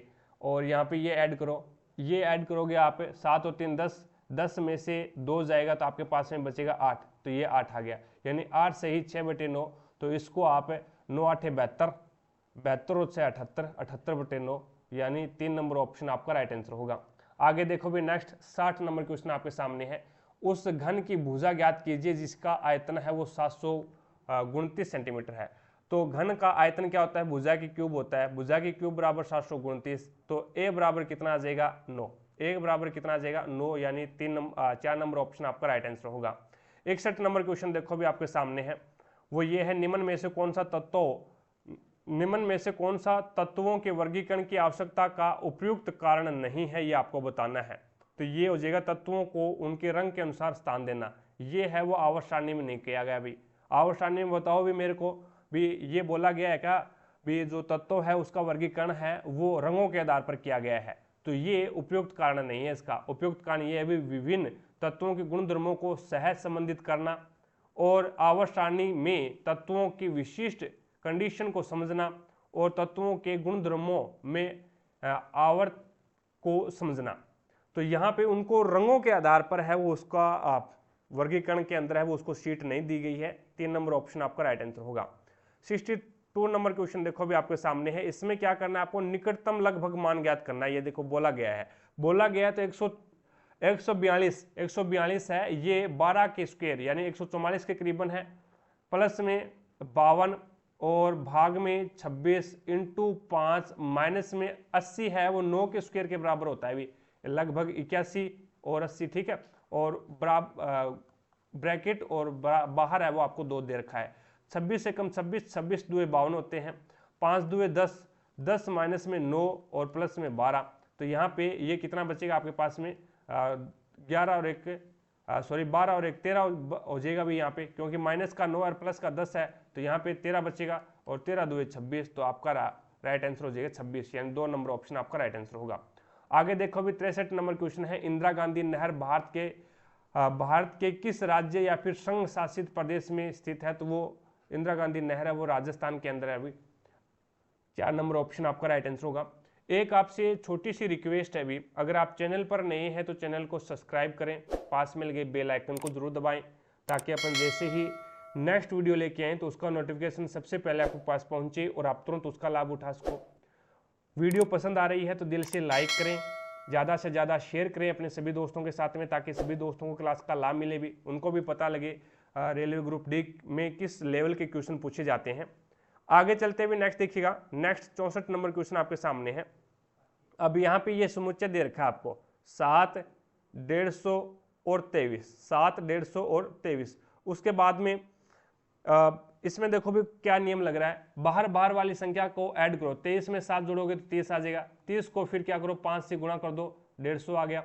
इसी प्रकार से 14, 100 और 6, अब 14 और 6 को जोड़ोगे तो ये आ जाएगा 20, और 20 को 5 से गुणा करो, 20 5 100। इसी प्रकार से यहाँ पे लगा के देखो 15, 140 और 13, 15 और 13 को ऐड करोगे तो ये कितना हो जाएगा 28, 28 को 5 से गुणा करोगे तो 8 5 40, 4 और 5 2 10 और 4 14, यानी 140 आ जाएगा। तो यहाँ पे 4 नंबर ऑप्शन आपका राइट आंसर होगा। बार वालों को जोड़कर 5 से गुणा कर रहा है भी। आगे देखो भी नेक्स्ट 65 नंबर क्वेश्चन आपके सामने है, ASSURED, इसको क्या लिख रहा है, ये लिख रहा है TTBUEFS। तो यहाँ पे देखो STAB यानी 3 की क्रॉस कोडिंग करवा रहा है, उसके बाद में U को U लिख दिया, DEEF और RS। तो यहाँ पे अब इसको क्या लिखेगा ये बताना है, CABINET। अब क्रॉस कोडिंग कराओ, BCAB और CD और I को I रखो, उसके बाद में TUEF और NO। तो यहाँ पे ये हो जाएगा, यानी आपके सामने 4 नंबर ऑप्शन है वो आपका राइट आंसर होगा। आगे देखो भी नेक्स्ट 66 नंबर क्वेश्चन आपके सामने है। 66 नंबर क्वेश्चन है वो करंट अफेयर का है। नेक्स्ट पे चलते हैं, 67 नंबर क्वेश्चन है वो भी करंट अफेयर का आ जाएगा भी आपका। आगे चलते हैं, 68 नंबर क्वेश्चन है वो भी करंट अफेयर का है। नेक्स्ट पे चलते हैं, 69 नंबर क्वेश्चन देखो भी, कौन सी नदी प्रणाली का सुदृश्य प्रपात बनाने हेतु जम्मू और कश्मीर में भारतीय क्षेत्र में प्रवेश करती है, तो वो सिंधु नदी प्रणाली। कौन सी अभी, सिंधु नदी प्रणाली, यानी 3 नंबर ऑप्शन है वो आपका राइट आंसर होगा। आगे चलते हुए नेक्स्ट देखिएगा, नेक्स्ट आपके सामने करंट अफेयर का क्वेश्चन है 70 नंबर। 71 नंबर क्वेश्चन पे चलते हैं। 71 नंबर क्वेश्चन में इसने बोला है भी मूलों की प्रकृति बतानी आपको क्या होगी। तो मूलों की प्रकृति का फॉर्मूला होता है बी स्क्वायर माइनस में 4ac बराबर में 0। अगर बी स्क्वायर माइनस 4ac बराबर 0 है तो मूल क्या होंगे, वास्तविक होंगे और समान होंगे। दूसरी कंडीशन इसकी ये होती है बी स्क्वायर माइनस में 4ac और ये क्या है 0 से बड़ा है, ये क्या है 0 से बड़ा है ये मान, तो ये क्या होंगे, मूल वास्तविक होंगे और असमान होंगे, मूल वास्तविक होंगे और असमान होंगे। तीसरी कंडीशन होती है बी स्क्वायर माइनस में 4ac अगर 0 से छोटा है, यानी माइनस में मान आ जाए, बी स्क्वायर माइनस में 4ac अगर 0 से छोटा है तो इसके मूल है वो क्या हो जाएंगे, काल्पनिक हो जाएंगे, अवास्तविक हो जाएंगे। तो यहाँ पे एक ये वाला कोई भी फॉर्मूला लगा के देख लो भी आपके सामने, B square minus 4ac, B का मान कितना है, बी का मान 6 है, तो 6 की स्क्वायर 36 माइनस ये माइनस का 3 √3 है और यहाँ पे क्या है √3 है। √3 से √3 का √3 के साथ में गुणा करवाएंगे तो 3 होगा भी, और ये किसका बनेगा, माइनस का बनेगा, माइनस का 3 है और यहाँ पे क्या है माइनस का 4 पहले से माइनस है भी, यहाँ पे फॉर्मूले में माइनस पहले से है तो ये प्लस हो जाएगा और 4 ये 12 हो जाएंगे, बराबर में क्या है 0 या फिर कुछ भी आए, देखेंगे क्या आएगा। अब देखो बराबर में 0 लगा दो एक बार आप, तो यहाँ पे देखिएगा, यहाँ पे 4 और 2 कितने हो गए, सॉरी 6 और 2 8 हो गए और ये 4 48 हो गया। तो ये क्या है 0 से बड़ा है, ये क्या है 0 से बड़ा है। 0 से बड़ा का मतलब वास्तविक होगा और असमान होगा, मूल क्या होगा, वास्तविक होगा और समान असमान होगा। समान कब होंगे, जब 0 के बराबर होगा तो मूल वास्तविक और समान होंगे, मूल वास्तविक और समान होंगे, और 0 से छोटा होगा तो काल्पनिक होंगे और 0 से बड़े होंगे तो असमान होंगे। आगे चलते हैं, 72 नंबर क्वेश्चन देखो भी आपके सामने, सीरीज का प्रश्न है भी, सीरीज है 28 फिर 32 आ गया, फिर 39 आ गया, फिर 52 आ गया, फिर 74 आ गया, और आगे बताना है क्या होगा। यहाँ पे देखो भी 28 और 4 कितने हो गए 32, और 32 और 6 कितने हो गए 39, 32 और 7 39, और उसके बाद में 39 में मैं कितने ऐड करूं कि यहाँ पे 52 हो जाए 3 और 13, और उसके बाद में आगे देखो भी आगे देखेंगे तो यहाँ पे कितने का एडर कर रहा है ये 2 और यहाँ पे 2 22, तो बीच में अंतर देखो इसका कितना चल रहा है। यहाँ पे अंतर चल रहा है इसका 3 का, 4 3 7। यहाँ पे अंतर कितने का चल रहा है, 6 का चल रहा है। और यहाँ पे अंतर कितने का चल रहा है, तो 9 का चल रहा है। यहाँ पे अंतर कितने का चलेगा, तो 12 का चलेगा। 12 का चलेगा, 12 का चलेगा क्या, देख लो भी, 12 का चलेगा तो ये 4 हो गया और ये 34 हो गया। यानी 74 में 34 ऐड करेगा तो ये हो जाएगा 4 4 8 और 7 और 3 10, तो ये 108 आ जाएगा। यानी 3 नंबर ऑप्शन आपका राइट आंसर होगा। आगे देखो भी नेक्स्ट 73 नंबर क्वेश्चन है, ये भी आपका सीरीज का है। 18 फिर 19 फिर 28 फिर 53 फिर 102। आगे बताना है क्या आएगा, आगे बताना है यहाँ पे क्या आएगा।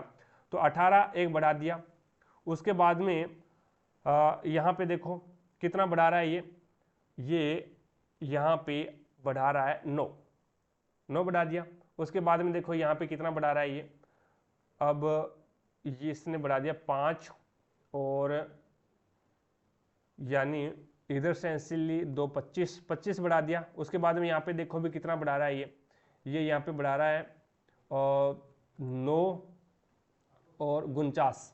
कहने का मतलब पहले 1 की स्क्वायर, फिर 3 की, 1 की, 3 की, 5 की, 7 की, 9 की। अब की बार क्या आएगा, 9 आएगा। 9 की स्क्वायर यानी 81 ऐड करेगा तो 3 8 और 1 यानी 183 आपका राइट आंसर हो जाएगा। अभी आगे चलते हैं 74 नंबर क्वेश्चन देखो। 74 नंबर क्वेश्चन क्या बोलता है, जड़ों की जल अवशोषित करने वाली अधिचर्मी कोशिकाओं में प्राय लंबे रोमों जैसी संरचनाएं क्यों पाई जाती है। यानी जड़ होती है, जड़ के अंदर है वो एक जाले जैसी संरचना पाई जाती है। भी नीचे आप देखोगे छोटी छोटी ऐसे जड़ें पाई जाती है, एकदम बारीक जड़ें पाई जाती है। वो क्यों पाई जाती है, तो अवशोषण के लिए उपलब्ध सतह क्षेत्र में वृद्धि करने के लिए, यानी अधिक क्षेत्र के अंदर फैलाने के लिए।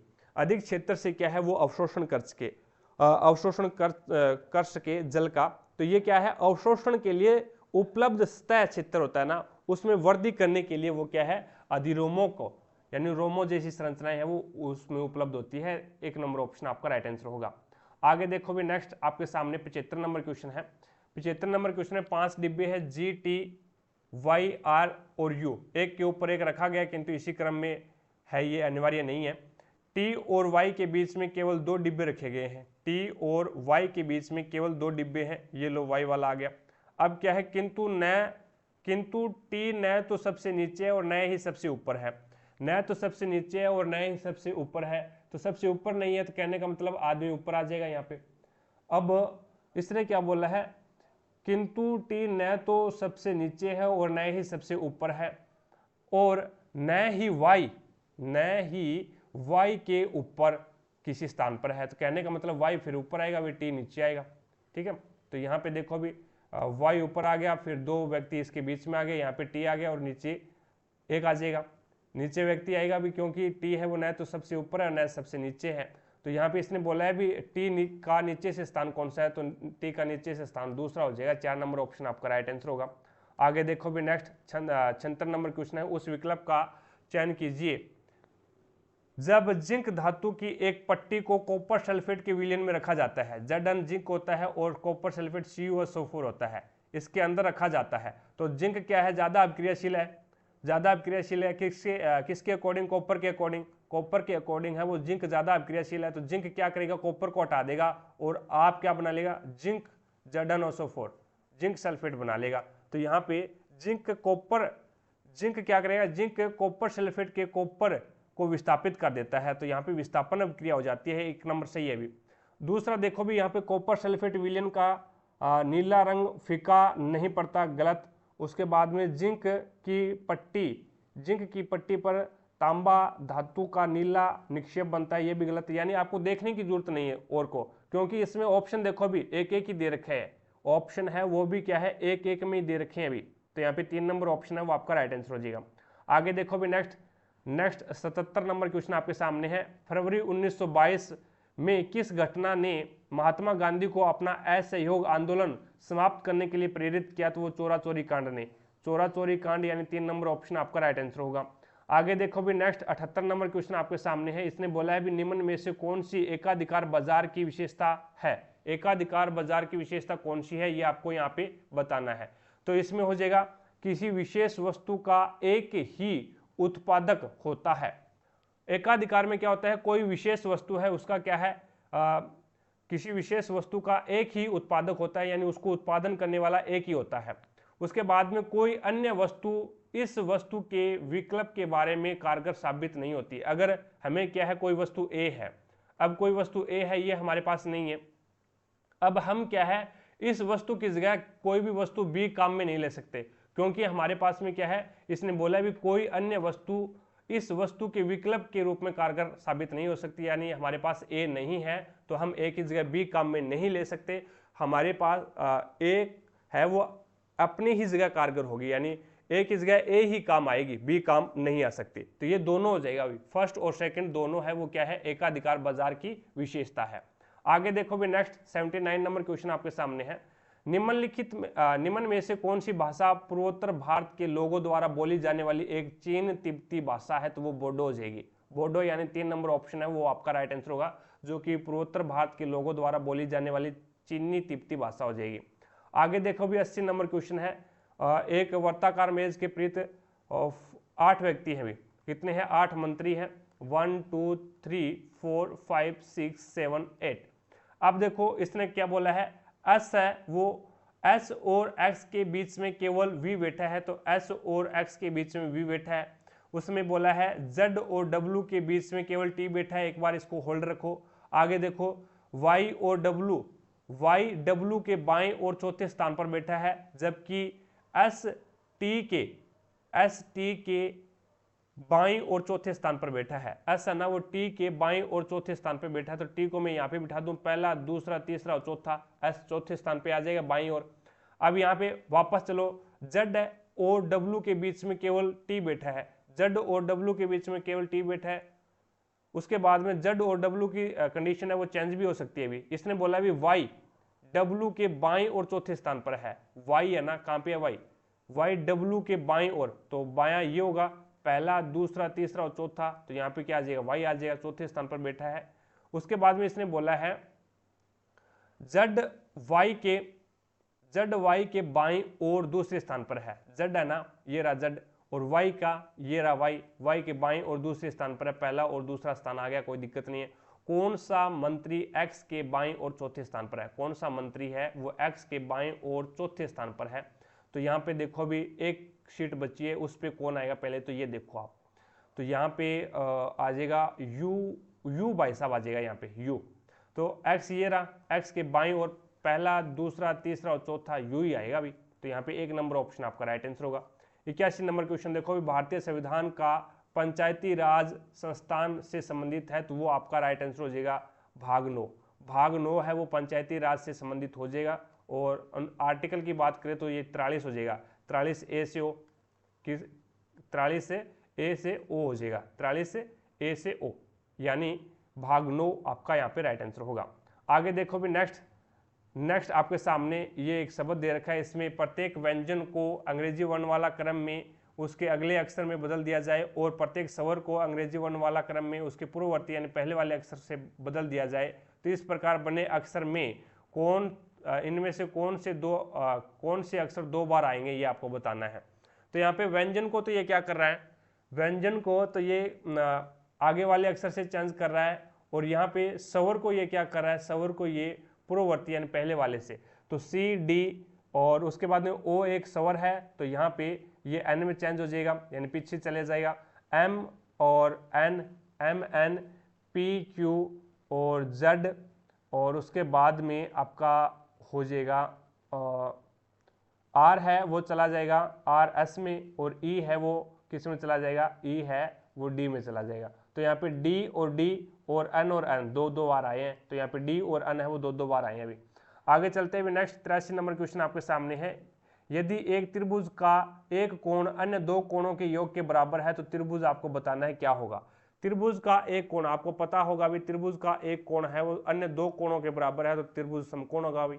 यहाँ पे एक कोण 90 डिग्री का हो गया, बाकी क्योंकि त्रिभुज के तीनों कोणों का योग कितना होता है 180 डिग्री होता है, तो एक का मान 90 डिग्री आ गया, तो बाकी जो 2 कोण है उसका भी मान कितना होगा 90 डिग्री होगा, तो यहाँ पे समकोण हो जाएगा, यानी 2 नंबर ऑप्शन आपका राइट आंसर होगा। आगे देखो भी नेक्स्ट आपके सामने है अगला क्वेश्चन, देखिएगा अगला क्वेश्चन है 84 नंबर क्वेश्चन। अब इसने बोला है भी मेंडल द्वारा प्रयोग किए गए, मेंडल के द्वारा प्रयोग किए गए प्रयोगों के तरीकों के आधार पर नीचे दिए गए कथनों में आपको सही कथन आपको बताना है कौन सा है। तो देखो भी आरंभ में पौधों पर निषेचन होता है, सबसे पहले जो क्रॉस करवाया जाता है, सबसे पहले फर्टिलाइजेशन करवाया जाता है वो क्रॉस करवाया जाता है, यानी पर निषेचन बोलते हैं जिसको। और उसके बाद में उसमें क्या है सौ निषेचन सेल्फ फर्टिलाइजेशन होता है, सौ निषेचन होता है। पहले उसमें क्रॉस निषेचन करवाया जाता है और उसके बाद में उसमें सौ निषेचन करवाया जाता है। तो यहाँ पे 1 नंबर ऑप्शन है वो सही है भी। आगे देखो भी नेक्स्ट आपके सामने दे रखा है भी एक राजा ने 14,000 की राशि 10% वार्षिक चक्रवृद्धि ब्याज की दर से 1 वर्ष के लिए निवेशित की, जहां ब्याज की गणना है वो अर्धवार्षिक चक्रवृद्धि आधार पर की जाती है, तो प्राप्त होने वाला मिश्र धन आपको बताना है कितना होगा। 14,000 की कोई राशि है, 14,000 की कोई राशि है और अर्धवार्षिक है, तो क्या करोगे, समय को दुगुना करो, समय को 2 से गुना और दर को आधा कर दो, दर को आधा कर दो, तो यहाँ पे दर 5% हो जाएगी, उस समय 2 वर्ष हो जाएगा। ये पहले वर्ष के लिए और ये दूसरे वर्ष के लिए 5% है, तो 5/100 यानी 14,000 का 5/100 करोगे तो 2 से 2 कैंसिल हो जाएगा और 14×5 = 70, तो आपका ये 700 हो जाएगा और यहाँ पे भी कितना आएगा 700 आएगा भी, ठीक है। यानी इसमें भी कितना लगेगा 5/100 लगेगा। अब क्या है चक्रवर्ती ब्याज में ब्याज के ऊपर ब्याज लगता है। अब दूसरे साल में जाएंगे तो पीछे वाले ब्याज के ऊपर भी ब्याज लगेगा, यानी 5/100 ही लगेगा। 2 से 2 कैंसिल 35 आ गया और 700 कितना हो जाए 1435 हो गया। अब 1435 हो गया, इसमें 14,000 आप क्या कर दो ऐड कर दो, यानी आपको मिश्र धन पूछा है, मूलधन प्लस में ब्याज मिश्र धन होता है, तो ये हो जाएगा 15,435 यानी 2 नंबर ऑप्शन आपका राइट आंसर होगा। आगे देखो भी नेक्स्ट 86 नंबर क्वेश्चन है वो करंट अफेयर का है। नेक्स्ट 87 नंबर क्वेश्चन देखिएगा। अब इसमें बोला गया है यदि उपरोक्त में से प्रत्येक शब्द में प्रत्येक अक्षर को अंग्रेजी वर्णमाला क्रम में उसके अगले अक्षर में बदल दिया जाए तो निम्न में से इस प्रकार बने कितने शब्दों में कोई स्वर नहीं होगा, ये आपको बताना है। तो यहाँ पे देखो भी MAT इसमें है, इसमें बताना है भी अगर हम आगे वाले से चेंज कर दे, जैसे M है उसको N में और A है वो B में और T है वो U में, तो इसके अंदर भी तो एक स्वर आ रहा है, कोई दिक्कत नहीं है। CRY में देखो भी C को D में CDRS और YZ इसके अंदर नहीं आ रहा। उसके बाद में यहाँ पे NO इसमें आ रहा है। उसके बाद में आगे वाला देखो भी DE इसमें भी आ रहा है, तो यहाँ पे एक ही है ऐसा D, ये एक ही है। CRY है, इसमें है वो कोई स्वर नहीं आ रहा। अगर अपन आगे वाले में चेंज करें तो यहाँ पे एक हो जाएगा आपका। आगे देखो भी नेक्स्ट 88 नंबर क्वेश्चन आपके सामने है। 88 नंबर क्वेश्चन में आपको क्या करना है, विषम में 2 जोड़ने हैं और सम में 2 घटाने हैं। तो इसने बोला है इस प्रकार बनी संख्या में बाएं सिरे से तीसरा बाहर निकालो 5 और दाएं सिरे से तीसरा बाहर निकालो 6। अब क्या है विषम में 2 जोड़ोगे तो ये हो जाएगा 7 और सम के अंदर है वो 2 घटाओगे तो ये कितना हो जाएगा 4। अब इसने बोला है अंतर ज्ञात करो, तो इसका 7 और 4 का अंतर ज्ञात कर लो तो 3 हो जाएगा। आगे देखो भी नेक्स्ट 89 नंबर क्वेश्चन आपके सामने है। ये बढ़िया वाला क्वेश्चन है भी। एक ट्रेडर ने एक व्यापारी से कुछ धन उधार लिया जिसके एवज में उसे 8,000 की राशि एक वर्ष में देय है। ट्रेडर 2 महीने के बाद में खाते का निपटान करना चाहता है। यदि ब्याज की दर है वो 9% वार्षिक है तो उसे कितना भुगतान करना होगा, ये आपको इसमें बताना है। अब इसका एक फॉर्मूला होता है वो आप लिख लीजिएगा। फॉर्मूला ये होता है पीवी क्या होता है, पीवी होता है वर्तमान मूल्य, यानी वर्तमान मूल्य बराबर में क्या आएगा, वर्तमान मूल्य बराबर में आएगा भविष्य मूल्य इनटू में 100 अपॉन में 100 प्लस में 100 प्लस में रेट, 100 प्लस में आर यानी रेट, और इनटू n अपॉन में 12, n अपॉन में 12 ब्रैकेट बंद। n यहाँ पे क्या है, n यहाँ पे है बचे महीने, बचे महीने की संख्या। तो यहाँ पे देखो भी भविष्य आपको क्या है, वर्तमान मूल्य ज्ञात करना है। भविष्य मूल्य आपको दे रखा कितना है, 8,000 रुपये उसको जमा करवाने थे भी, इंटू 100 अपॉन में 100 प्लस में आर का मान आपके पास में कितना है, 9% है, इंटू एन की वैल्यू कितनी है, 2 महीने में, यानी ट्रेडर 2 महीने बाद खाते का निपटान करना चाहता है, 2 महीने बाद खाते का निपटान करना चाहता है। एन क्या होता है, बचे महीने, तो पीछे 2 महीने के बाद में निपटान करना चाहता है, तो बच गए कितने, 10 बच गए भी, अपॉन में 12, और इसको आप 3 से काटो, 3 3 9 और 3 चौके 12, उसके बाद में अब इसको 2 से काट दो, तो 2 5 10 और 2 2 4, तो आपके पास में ये कितना आ गया, ये ऊपर तो आ गया 3 और 2 यानी 8 लाख आ गया ऊपर, और नीचे देखो भी, नीचे 3 5 15 भी, यहाँ पे भी 5 है और यहाँ पे भी 3 है, 3 5 15, तो ये आपके पास में 100 प्लस में 15/2 आ गया। अब इसका नीचे वाले का एलसीएम ले लो, नीचे वाले का एलसीएम लोगे तो 2 एलसीएम आ जाएगा नीचे वाले का, ठीक है भी, 2 एलसीएम आ जाएगा नीचे वाले का। यहाँ पे क्या बचेगा, 200, 200 प्लस में 15, और ऊपर कितना है, 8 लाख रुपए है। अब ये 8 लाख में ये 200 प्लस 15 है, तो ये कितना हो जाएगा, 215 हो जाएगा, और ये 2 है वो ऊपर चला जाएगा, 2 है वो नीचे है तो ये ऊपर चला जाएगा, तो ये हो जाएगा 16 लाख रुपए। 16 लाख रुपए के अंदर है वो आप क्या करोगे, 215 का भाग दो, 16 लाख के अंदर 215 का भाग दोगे तो ये हो जाएगा 7,442, 7,442, यानी 1 नंबर ऑप्शन है वो आपका राइट आंसर होगा। आगे चलते हुए ये फॉर्मूला आप याद में रखना, वर्तमान मूल्य बराबर क्या होता है, भविष्य मूल्य इंटू 100 बटा 100 प्लस में रेट इंटू n-12। आगे देखो भी नेक्स्ट n अपॉन में 12, अभी माइनस नहीं है, n अपॉन में 12।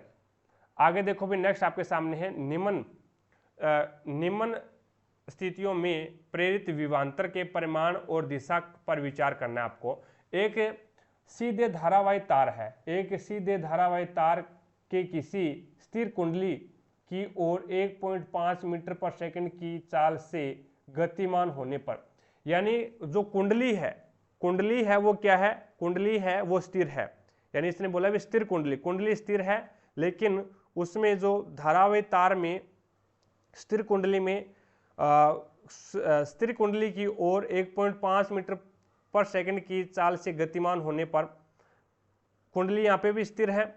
दूसरे में देखो भी उसी सीधे धारावाही तार में उसी स्थिर कुंडली से दूर की ओर 1.5 मीटर पर सेकंड की चाल से गतिमान होने पर। अब ये क्या है, कुंडली की ओर आ रहा था और ये क्या है, कुंडली से दूर जा रहा है। अब यहाँ पे दिशा में चेंज है, दिशा क्या है, चेंज है, लेकिन हो क्या रहा है, कुंडली यहाँ पे भी स्थिर थी और कुंडली यहाँ पे भी स्थिर है, और यहाँ पे चाल है वो 1.5 मीटर पर सेकंड थी और यहाँ पे भी 1.5 मीटर पर सेकंड है। तो प्रेरित विभवांतरों में परिमाण क्या होगा, समान ही होगा, क्योंकि कुंडली दोनों में स्थिर है और दोनों की चाल भी सेम है, दोनों की चाल भी सेम है, तो विभवांतर का जो परिमाण है वो क्या होगा, सेम ही होगा। अगर 5 वोल्ट है तो 5 वोल्ट ही होगा, 10 वोल्ट है तो 2, अगर पहली वाली कंडीशन में 5 वोल्ट विभवांतर आया तो दूसरे में भी कितना आएगा, 5 वोल्ट ही आएगा।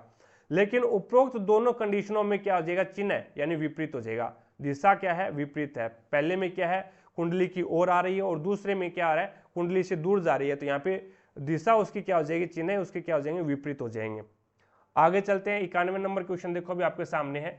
इसमें बोला भी एक बैटरी से संयोजित किसी चालक में धारा I प्रवाहित होती है, यदि चालक का प्रतिरोध 4 गुना कर दिया जाए तो प्रवाहित धारा आपको ज्ञात करनी है। तो आपको यहाँ पे V बराबर क्या होता है, IR होता है। अब R बराबर क्या हो जाएगा, I बराबर क्या हो जाएगा, I बराबर क्या हो जाएगा इसका, I बराबर होता है V अपॉन में R। यहाँ पे एक बार V को कांस्टेंट मान लो आप, तो कांस्टेंट मानोगे तो V समानुपाती 1/R हो जाएगा। अब यहाँ पे R के साथ I का दुश्मनी का रिश्ता है भी, यानी I का क्या है, दुश्मनी का रिश्ता है। अब इसने क्या किया है, यदि चालक का प्रतिरोध है वो 4 गुना कर दिया जाए, अब इसको 4 से गुना कर दिया जाए तो धारा क्या हो जाएगी, चौथाई हो जाएगी। धारा क्या होगी, चौथाई होगी, तो मैं धारा को I/4 लिख सकता हूँ, कोई दिक्कत ही नहीं है, I/4 लिख सकता हूँ, क्योंकि ये जो रिलेशन होता है वो क्या होता है, उल्टा रिलेशन होता है भी, ठीक है, दुश्मनी का रिलेशन होता है, तो I/4 आ जाएगा, चौथाई हो जाती है। आगे देखो भी, यानी इसका मतलब ये है, अभी धारा बढ़ेगी तो प्रतिरोध घट जाएगा, प्रतिरोध बढ़ेगा तो धारा घट जाएगी, ठीक है। आगे देखो, नेक्स्ट आपके सामने है 92 नंबर क्वेश्चन। 92 नंबर क्वेश्चन में बोला गया है n फेरों वाली एक परिवर्ती धारा वाई वर्ताकार कुंडली के चारों ओर उत्पन्न चुंबकीय क्षेत्र का परिणाम क्या होगा, तो n ही होगा भी, कुंडली कितनी है, n है, जितनी कुंडली होगी उतने ही उसमें चुंबकीय क्षेत्र है वो अधिक होगा, जितनी कुंडली होगी उतनी ही उसमें क्या होगी, चुंबकीय क्षेत्र की अधिकता होगी, तो चुंबकीय क्षेत्र क्या है, n फेरों वाली है, तो n फेरों वाली है तो वो क्या होगा, उसका परिमाण चुंबकीय क्षेत्र भी n ही हो जाएगा उसका, तो यहाँ पे 2 नंबर ऑप्शन आपका राइट आंसर होगा। आगे देखो भी, नेक्स्ट 93 नंबर क्वेश्चन आपके सामने है। अब यहाँ पे a+b का मान आपको 25 दे रखा है, a-b का बराबर आपको 13 दे रखा है, तो यहाँ पे आपको ज्ञात करना है a+b की स्क्वायर ज्ञात करना है। अब आपको पता है a+b की स्क्वायर क्या होता है, ये होता है a की स्क्वायर, क्या होता है, a की स्क्वायर प्लस में b की स्क्वायर प्लस में 2ab होता है, क्या होता है भी, 2ab होता है। अब यहाँ पे आपको क्या करना है, पहले a और b का मान निकाल लो, ये फॉर्मूला तो इस टाइप में आपको ओपन हो जाएगा। अब a और b का मान ज्ञात करना है, तो a+b बराबर 25 है, a+b बराबर 25 और a-b बराबर क्या है, 13 है। एक बार जोड़कर आधा कर दो और एक बार घटाकर आधा कर दो, जोड़कर आधा करोगे तो ये हो जाएगा 38, 38 में आधा करोगे तो 19 हो जाएगा, और एक बार घटाकर के आधा करोगे तो ये हो जाएगा 2 और 1 12 और ये हो जाएगा 6। तो आपके पास में a का मान तो 19 आ गया और a का b का मान है वो आपके पास में 6 आ गया, b का मान कितना है, 6 आ गया। अब 19 की स्क्वायर कितनी होती है, 19 की स्क्वायर है, इसका मान आपको ज्ञात करना है, 19 की स्क्वायर 361 होती है, प्लस में और 6 की स्क्वायर कितनी होती है, 12, 6 की स्क्वायर 36 होती है, प्लस में 2ab, तो 2 × 19 × 6, ठीक है भाई। अब देखो आगे, आगे अपन यहाँ पे 361 प्लस में 36 प्लस में 19 2 38 और 38 को 6 से मल्टीप्लाई करवा दो, 38 छिक्के कितने हो जाए, 6 7 6 8 48 4 और 6 3 18 और 4 कितने हो जाएंगे, 18 और 4 22, तो यहाँ पे 288 आ जाएगा, 288। अब 8 और 6 कितने होते हैं, 14, 8 और 6 14 और 1 15, एंसिल लगी 1 2 और 3 5, 5 और 6 5 और 6 11 और 1 12, एंसिल लगी 1 3 और 2 5 और 1 6, तो 625 आ जाएगा, 1 नंबर ऑप्शन आपका राइट आंसर होगा। आगे चलते हुए नेक्स्ट देखो भी, नेक्स्ट 93 नंबर क्वेश्चन आपके सामने है। अब इसमें आपको बताना है बहुलक, बहुलक ज्ञात करना है, तो आप इस टाइप में क्वेश्चन दे रखा हो आपको, तो यहाँ पे आंकड़े दे रखे हो, तो बहुलक है वह वही होगा जो ज़्यादा बार आया है, बहुलक जो ज़्यादा बार आया है। तो इसमें देखो भी ज़्यादा बार कौन आया है, 27 एक बार यहाँ पे है 27 और एक बार यहाँ पे है, तो 27 है वो 2 बार आया, तो यहाँ पे 27 क्या हो जाएगा, इसका बहुलक हो जाएगा, 2 नंबर ऑप्शन, ठीक है, जो जितनी बार ज़्यादा आएगा वही उसका बहुलक हो जाएगा। आगे देखो भी, नेक्स्ट आपके सामने है, हिंदू धर्म में इनमें से किस देवता को सृजनकर्ता माना जाता है, तो ब्रह्मा को है वो सृजनकर्ता, सृष्टि का रचयिता माना जाता है हिंदू धर्म में, 1 नंबर ऑप्शन आपका राइट आंसर होगा। 96 नंबर क्वेश्चन देखो भी, यहाँ पे एक द्विघात समीकरण दे रखी है आपको और इसके मूल बताने आपको, मूल क्या होंगे, तो यहाँ पे 2x की स्क्वायर माइनस में x माइनस में 3 बराबर में 0 दे रखा है। गुणा करने पे क्या आना चाहिए, 6x की स्क्वायर आना चाहिए, और जोड़ने और घटाने पे क्या आना चाहिए, -x आना चाहिए। तो यहाँ पे 2 3 6 हो जाएंगे भी, 2x की स्क्वायर माइनस में 3x प्लस में 2x और माइनस में 3, यहाँ पे कॉमन क्या आ रहा है, x कॉमन आ रहा है, यहाँ पे क्या बच गया 2x माइनस में 3, और यहाँ पे क्या कॉमन आ रहा है, 1 कॉमन आ रहा है, प्लस 1 कॉमन आ रहा है, तो यहाँ पे 2x माइनस में 3 बच गया। अब देखो भी, एक तो x प्लस में 1 हो गया और एक आपके पास में 2x माइनस में 3 हो गया। अब बराबर 0 रखोगे तो x बराबर -1 हो गया और एक x बराबर 3/2 हो गया, तो एक -1 और 3/2 यानी 4 नंबर ऑप्शन है वो आपका राइट आंसर होगा। 97 नंबर क्वेश्चन देखो भी आपके सामने है। अब यहाँ पे पहले तो इसको गुणा करो, 16 एकम 16, 16 निमे 144 होते हैं, 9 से कट गया, 9 तिये 27 हो गए, ये 27 माइनस के 27 और माइनस का 1 और 143 प्लस का, तो ये देखो भी माइनस का 27 और माइनस का 1 माइनस का 28 हो गया, ये 143 के अंदर है वो -28 घटा दो, 13 में से 8 जाएगा, 5 बच गया। उसके बाद में यहाँ पे तीन में से एक और 115, यानी एक नंबर ऑप्शन आपका राइट आंसर होगा। आगे देखो भी नेक्स्ट आपके सामने है, वेरोनिका एक बिंदु से चलना शुरू करती है, वह पश्चिम की ओर 25 सेंटीमीटर चलती है। पश्चिम की ओर 25 सेंटीमीटर चलती है, ये लो 25 सेंटीमीटर चल गई। फिर वह दाएं ओर मुड़ती है और 5 मीटर चलती है, दाएं मुड़ती है और 5 मीटर चलती है। वहां से वह दाएं मुड़ती है और 15 मीटर चलती है, दाएं मुड़ेगी और 15 मीटर चलेगी, ये लो 15 मीटर चला दी। पुनः दाएं मुड़ती है और 5 मीटर चलती है, पुनः दाएं मुड़ती है और 5 मीटर चलती है, वापस उसी राह पर आ गई। आरंभिक बिंदु तक पहुंचने के लिए उसे अब किस ओर मुड़ना पड़ेगा? आरंभिक बिंदु पर पहुंचेगा तो उसे किस ओर मुड़ना पड़ेगा? तो बाएं ओर मुड़ना पड़ेगा। और कितनी दूरी तय करनी पड़ेगी? तो ये 15 है तो ये भी 15 होगी, 15 होगी।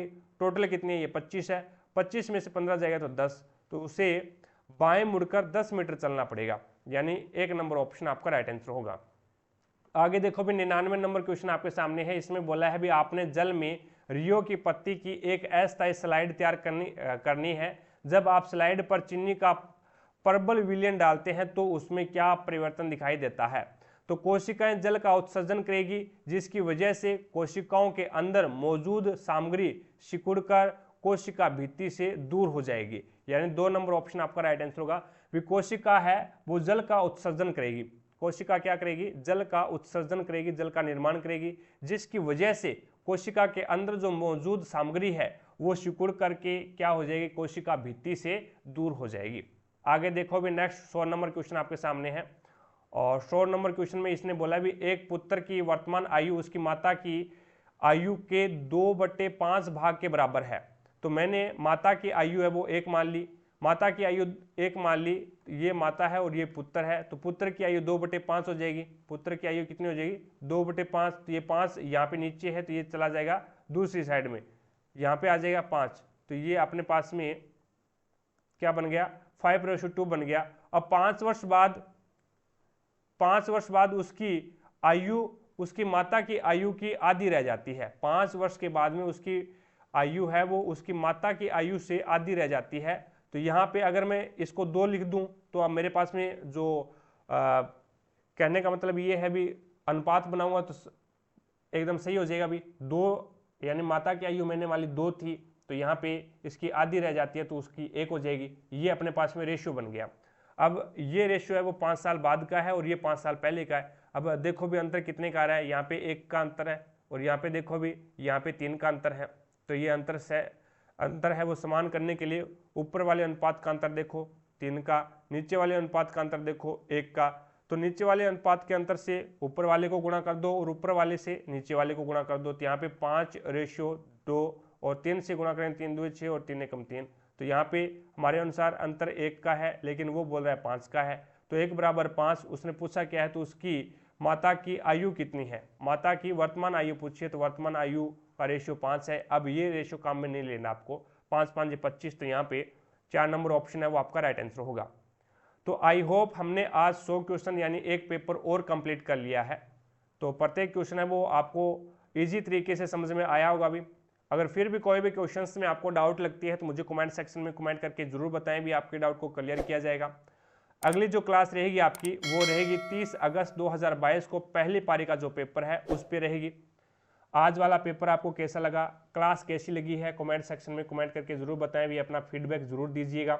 अच्छी लगी है तो दिल से लाइक, ज़्यादा से ज़्यादा शेयर करें। चैनल पर नए हैं तो चैनल को सब्सक्राइब करें, पास में लगे बेल आइकन को जरूर दबाएं, ताकि अपन जैसे ही नेक्स्ट वीडियो लेके आएँ तो उसका नोटिफिकेशन सबसे पहले आपके पास पहुँचे और आप तुरंत उसका लाभ उठा सको। तो आज की क्लास में इतना ही, मिलेंगे अपन नेक्स्ट क्लास में, तब तक के लिए जय हिंद, जय भारत।